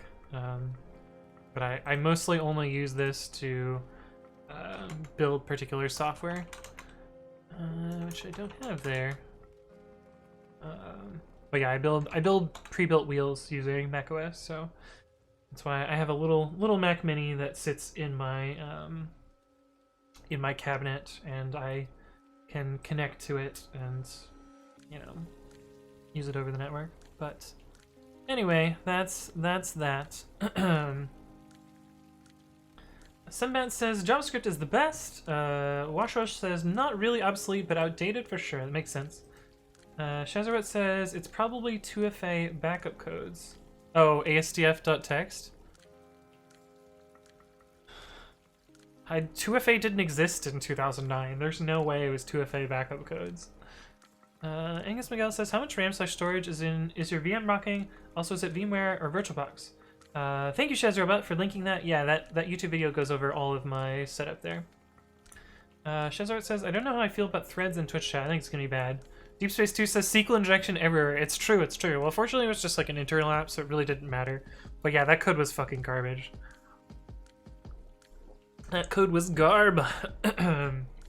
Cute Bandit says, sorry for asking you too many questions. No, it's fine. That's partially what this stream is about, is answering people's questions.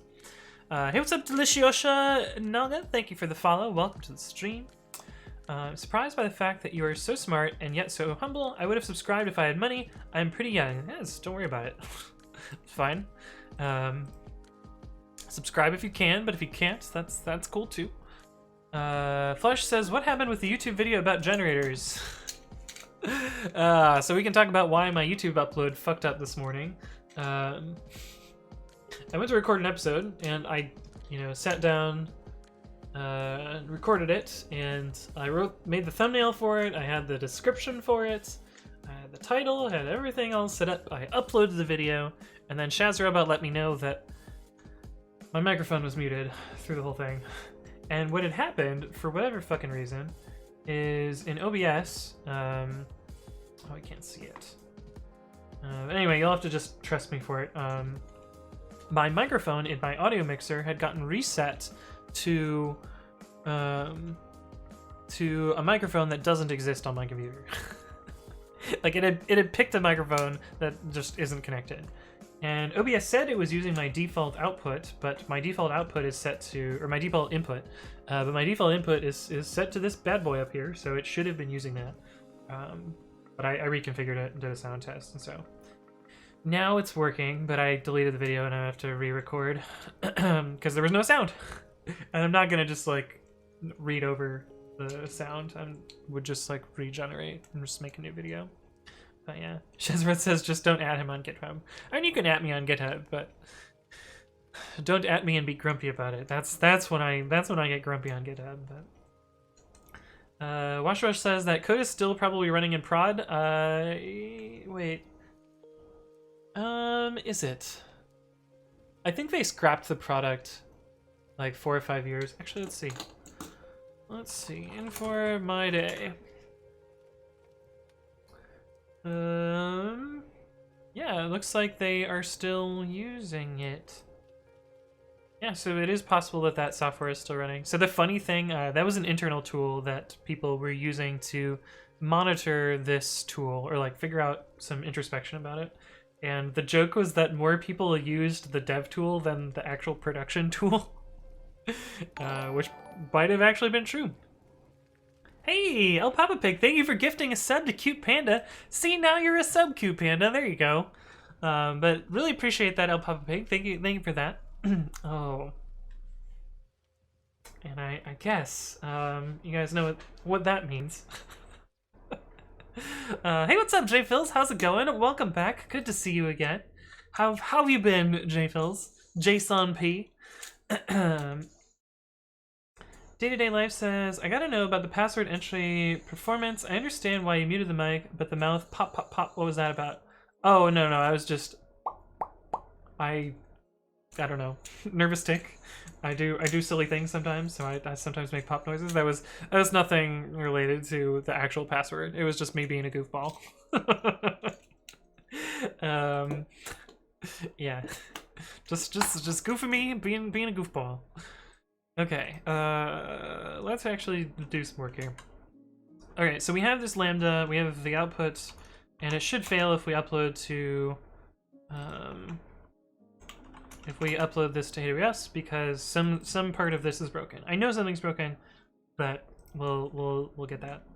So update function code. Okay, so the function name is lambda web, and the zip file is this, so we should be able to put that. I don't remember the name of this lambda though, so I don't remember how we can curl this code. This should upload that. Phil says, try not to work as hard as they make me do at the office. All's good. How's the stream been? It's going really well. Oh, I don't know if you saw since last time, JFills, but I have a fancy new little check mark now because I got partner. Oh wait, you were there. You were there. You were there for that, I think. But anyway, that happened. But yes, stream's going well. Brett Miller IT says, I wondered that too. Oh, about the popping noise. Yeah, feel free to ask questions. But yeah, no, it's just me being a goofball. An error occurred when calling update function code. Function not found. Oh, I think the function is just called web. That took a long ass time to error. I thought it was some Mission Impossible password scramble. JD to the left was like, I was like, wow, that's some extra security I'd never even thought about. Yeah. El Papa Pig says, you are never too young to learn and ask questions to fellow Anthonyers. It's true, it's true. It's true. Angus Miguel says, is there any way to make the Ubuntu dock icons show in the same way Windows does? Like on hover when multiple of the same app is open to show the windows? Probably. I don't know. I just do it like this. You can do it on click. Oh, you can't see that because it's behind my face. Let me move my face real quickly. We'll put that back in a sec, but I just do this for that. Oh, also it is glitched out. Great. You like how there's still this little triangle chilling here? That's a bug. But anyway, let me put my face back where it belongs. Oh no! I didn't want to move that. And I clicked on my overlay. Zoop. Zoop. Boink. Alright, there we go.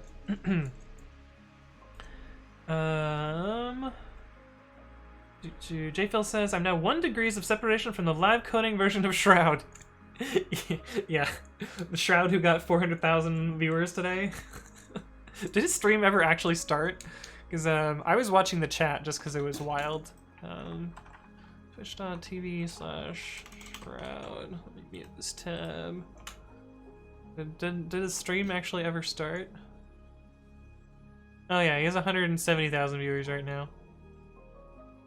But yeah, I guess he did finally start. That was fucking wild.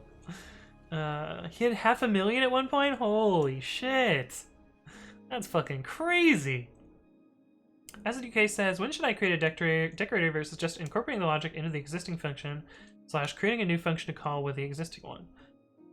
I don't know. I think this is, again, like a question of, like, depending on what you're doing, you may or may not need it. The decorator might be helpful if you're, like, reusing that same wrapping logic over and over. But honestly, like, just, you know, until you're duplicating a lot, just stick it in the function. Or, like, create separate helper functions. I find that decorators are maybe too cute to be helpful. Okay, this should have set up the code, so that's good. If we refresh this, the code might be too big now to show in the editor, though. That was something that, yeah, it is too big now. But that's fine. We don't ever need to edit it in this thing. But I do want to look at this API gateway so that I can grab this, and hopefully we'll be able to look at this in the browser now. Well, actually, I know it'll crash. I know it'll crash. Curl. Need to change this to this ID. This should crash.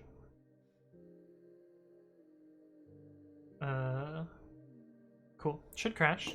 And I should be able to look at the logs here. I know what's wrong already, but I want to look at the logs anyway. Conmod metrics. Why did it not do anything? Monitoring. Where there should have been a fail here. No data found. That's weird. Did I not set the Terraform up properly? Lambda web. Okay, so we should have this plus web gateway plus this. And lambda web.lambda handler. Lambda handler. Maybe it never invoked it because it didn't import it properly. So what I presume is happening is there's an import error here, which makes sense. But I kind of expected to see logs for this. So I'm not sure why I don't have logs. This is one of the problems with Lambda, in that you often don't get useful logging. 8.12. Well, not found. This is exactly what I expected to see.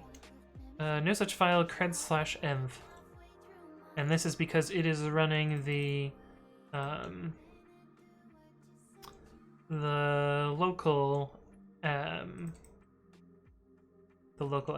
Oh wow, they're using old school imp module. This code is deprecated. They should switch. But yeah. It didn't do anything that it fails at the gateway level. Yeah, this is the other thing. Hey, what's up, Wow So Clutch and Metalstorm? Hello, hello. Welcome back to both of you. Washrush says, doesn't it always use the dummy lambda? So that's actually a real tricky thing. This only gets provisioned the first time, and then Terraform doesn't manage the code any time after that. So if I do tf apply now, even though I've manually uploaded code to it, it will just be like, oh, everything's up to date. No, nothing to apply. So yeah, that's a little trick. And if we do, there's a blog post that I learned this from. So if you check out this blog post, it talks about that. But it's very, very tricky. It's very, very tricky. Hey, what's up, Rexon? Thank you for the follow. Welcome to the stream. Q Panda says one day you will be bigger than Shroud. Trust me.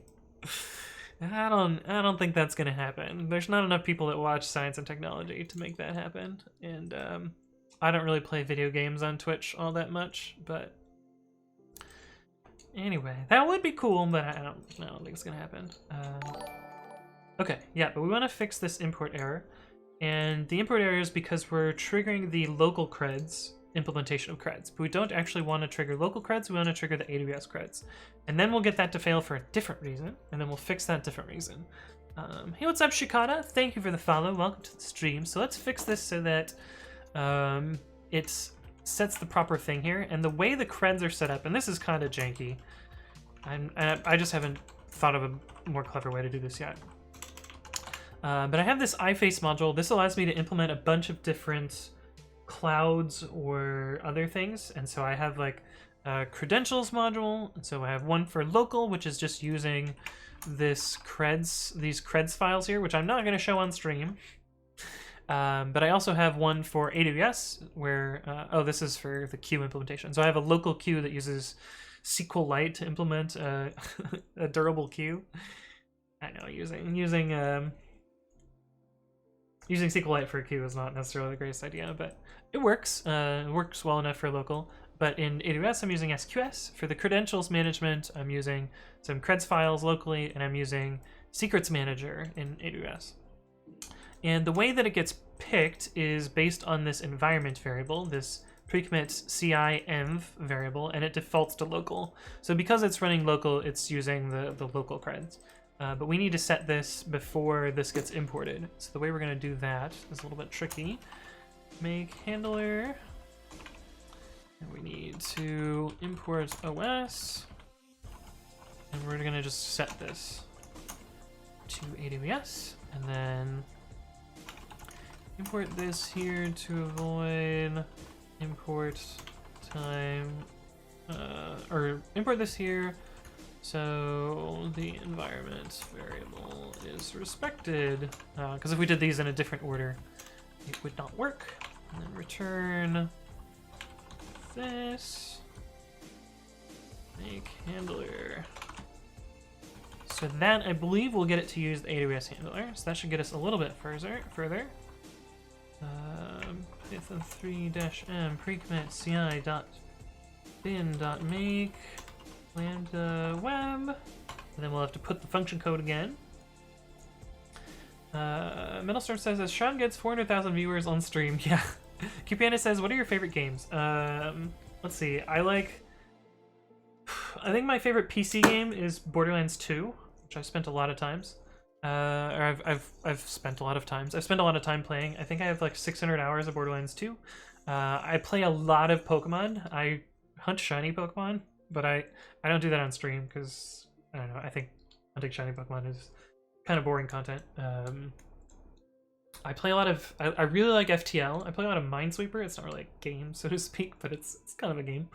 I used to play a lot of Call of Duty back in college. That was a long ass time ago. What other games do I like? I like puzzle games, so like Portal kind of games are kind of my jam. But yeah, I don't know. Pavlik P says there were days when there were less than 10 people not too long ago. Anything can happen, but science and technology maxes out at 2K. Yeah. Washwash says setting up AWS creds on stream. Lol. Yeah, I mean I do have them set up. I did set them up on stream, but I've gotten pretty good about not leaking them, so I'm doing alright there. Metalstorm says not like this. Yeah. Shikano, welcome to the stream, who says, I've decided to learn Terraform today, so this stream is Destiny. Cool, well, we'll be doing a little bit of Terraform in a second, because I know that I need to grant a particular role some permissions, but I just want to show you, like, things failing and then things working first, though. Okay, so we need to update the function code now. And then we should be able to curl again. Westclutch says, why is it so hard to keep people from treating test environments as production environments? Bane of my existence. Right? You probably missed the thing earlier in the stream where I was talking about Lyft, where the test environment could talk to production, and definitely did, and definitely broke production a bunch of times. But yeah, keeping things separate is very, very important. So I'm being very, very careful about that in pre-commit.ci. So I actually have 3 separate GitHub apps. I have 2 separate AWS accounts and 3 different configurations. I haven't set up the prod one yet, but we're working on the dev one right now. So I'm being very careful about that. Hey, what's up, Lucky Dog 81? Thank you for the follow. Welcome to the stream. Hopefully you're doing well. Washwash says, aren't you supposed to hold your creds in the AWS store? Yes, I am. The creds here are for the GitHub app and for the Flask. So there's let's see, there's the client ID and secret for the GitHub app. There's the app's ID, which actually isn't secret. This also isn't secret. These 2 aren't secret. It's just easier to stick them in a secrets config. I have a secret key for Flask. This is what it uses to encode secure cookies. And I have the webhook secret, which is used as a hashing key for validating that the requests actually came from GitHub. And then I have an API private key. I use this to upgrade my server-to-server requests in the GitHub app API. So those are the creds. So not the AWS creds here. Clutch says, I haven't played Borderlands yet. I should probably try it. Yeah, it's a lot of fun. I really like it. Hey, what's up, Nerdy Laka? Hello, hello, welcome back. Brett Miller IT says audience-driven development. You mean like not getting anything done? Cry. Clutch says, makes me feel a bit better to hear you say that. Awesome. Well, I'm glad you can feel my pain in a similar way. Okay, but yeah, we uploaded this now. We should be able to curl again. It should still fail. Should fail this time on not having permissions to load the secrets manager. So if we refresh this, that's still the old error.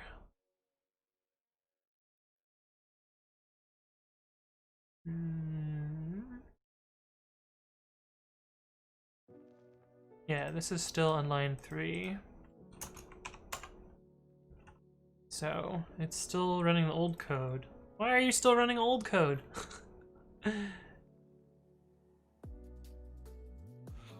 There are older events to load. Oh, is the new events at the bottom?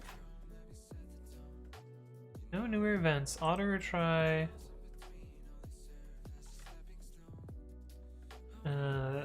What? This is the old code still. Why are you still the old code? Brett Miller RT says, showing people failure before making it work. Yeah, that's what I'm trying to do right now. I'm trying to make it fail, and then I'm trying to make it work. Because I'm trying to not just like do actions willy-nilly when they're not needed. This is kind of like test-driven development, but with infrastructure. Let's see.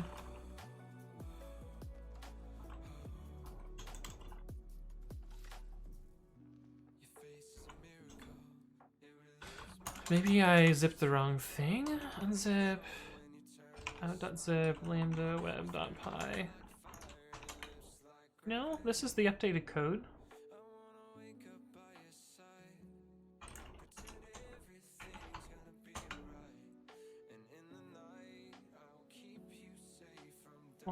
Why are you erroring? Maybe it got a new stream? Oh yeah, it got a new stream. Okay. Oh, because the code version changed, right? Revision ID. Okay, the revision ID is in here. Got it. But this is not the revision ID. Where does the 73C6 come from?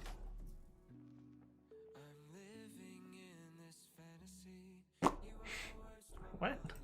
Okay, but anyway, this is what I expected to see. I expected it to see the Lambda event is not allowed to do secrets manager get secret value.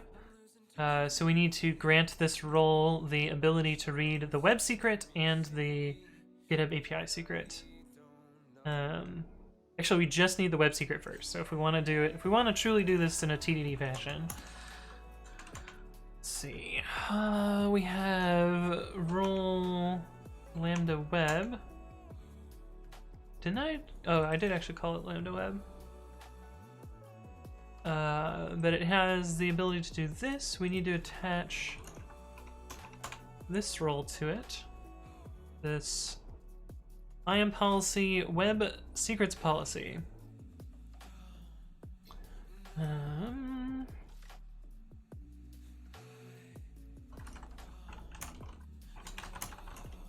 even though I just did this a couple of days ago, I've already forgotten how this works.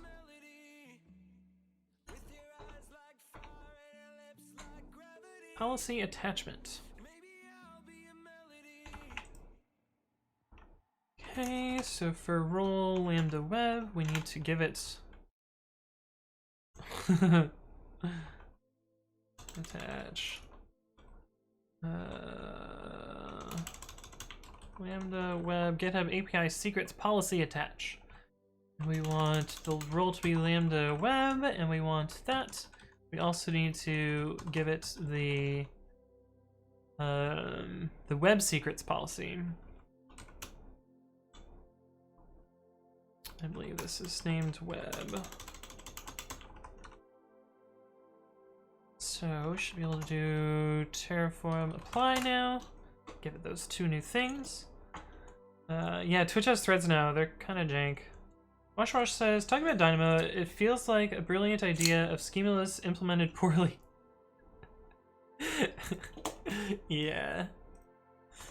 Yeah. But it's cheap, so that's why I'm gonna try and use it.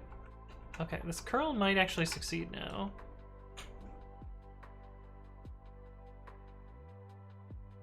Nope.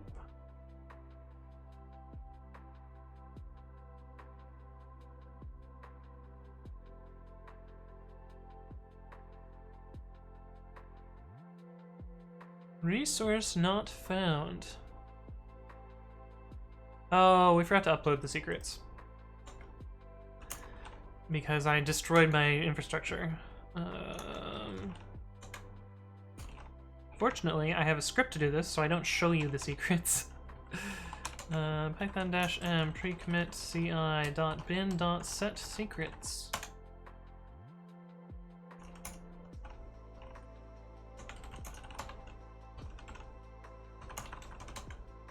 So, now if we curl...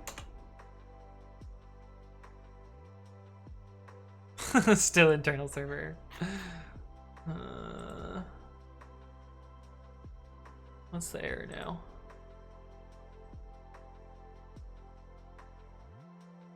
Task timed out.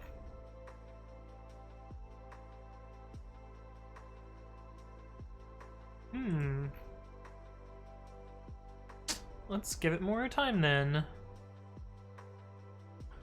Here's lambda function Terraform.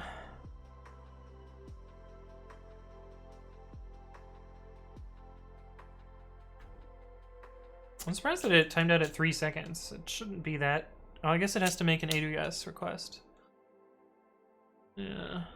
It's possible if we curl this a couple times we might get lucky. Hey, we got a 404. That's cool. So I should be able to open this in the browser. Error. Why are you erroring?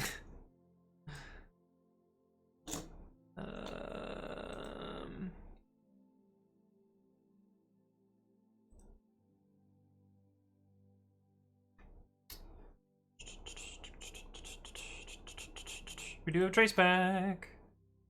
Operational error, unable to open database file. Oh, because it's trying to do the session code. Oh, and that was the code that I didn't want to work on. Because this is the code that I have to switch to Dynamo, and I'm not quite sure how to make it switch to Dynamo. Are there any pages I can load without that doing the thing? Web app.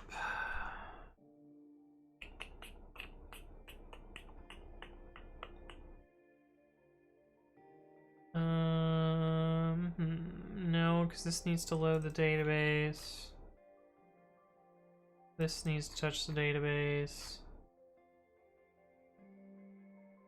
These need to validate the GitHub webhook.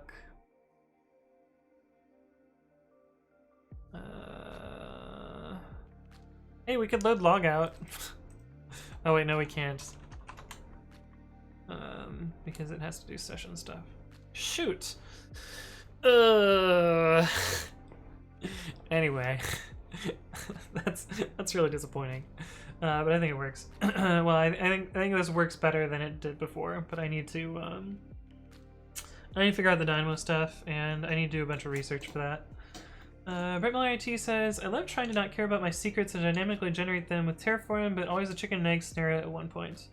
Yeah, so for mine, I don't put the secrets in Terraform. I attach them outside. That's why you can see that it didn't work earlier when I forgot to do that. Jimmer says, do you think narrating your progress/logic helps you debug? I actually think I'm worse at debugging when you guys are watching. Streaming is surprisingly stressful. Like I have to spend a considerable amount of effort like thinking about what I'm saying out loud, and also like paying attention to chat, and like, you know, narrating what I'm doing is like, you know, requires me to do some other brain thinking at the same time.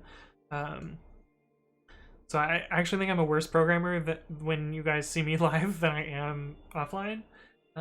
But I don't really care. Like I have more fun working in front of chat and like talking with you guys and doing stuff there. But yeah, I think I'm a worse programmer out loud. Usually when I'm working by myself, I don't really talk at all. Sometimes I'll like be like, the fuck is this shit? And like, you know, yell at my code, but like, I don't explain what I'm doing out loud, like ever. But yeah. Brett Miller IT says, me too. Oh, Wasaplatch says, I talk out loud like a crazy person even when I'm alone. Brett Miller IT says, me too, but it's mainly swearing. Yeah, that's me. Might consider using slow mode for chat sometimes.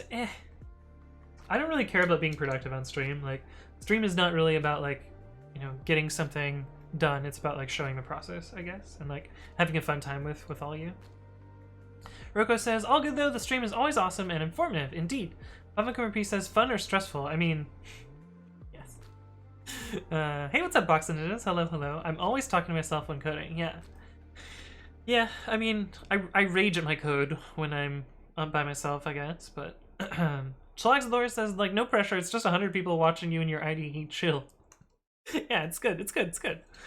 Okay, but yeah, I need to figure out this user session stuff offline, so I'm gonna do, partially because some of this is sensitive, and part of it's because I need to do some research on Dynamo and figure out like what I need to do here. So unfortunately, I'm gonna cut the stream here. We kind of got it kind of working. We put it up there and we're able to issue requests and see like actual failure tracebacks that are in the actual web code. So that part's pretty cool.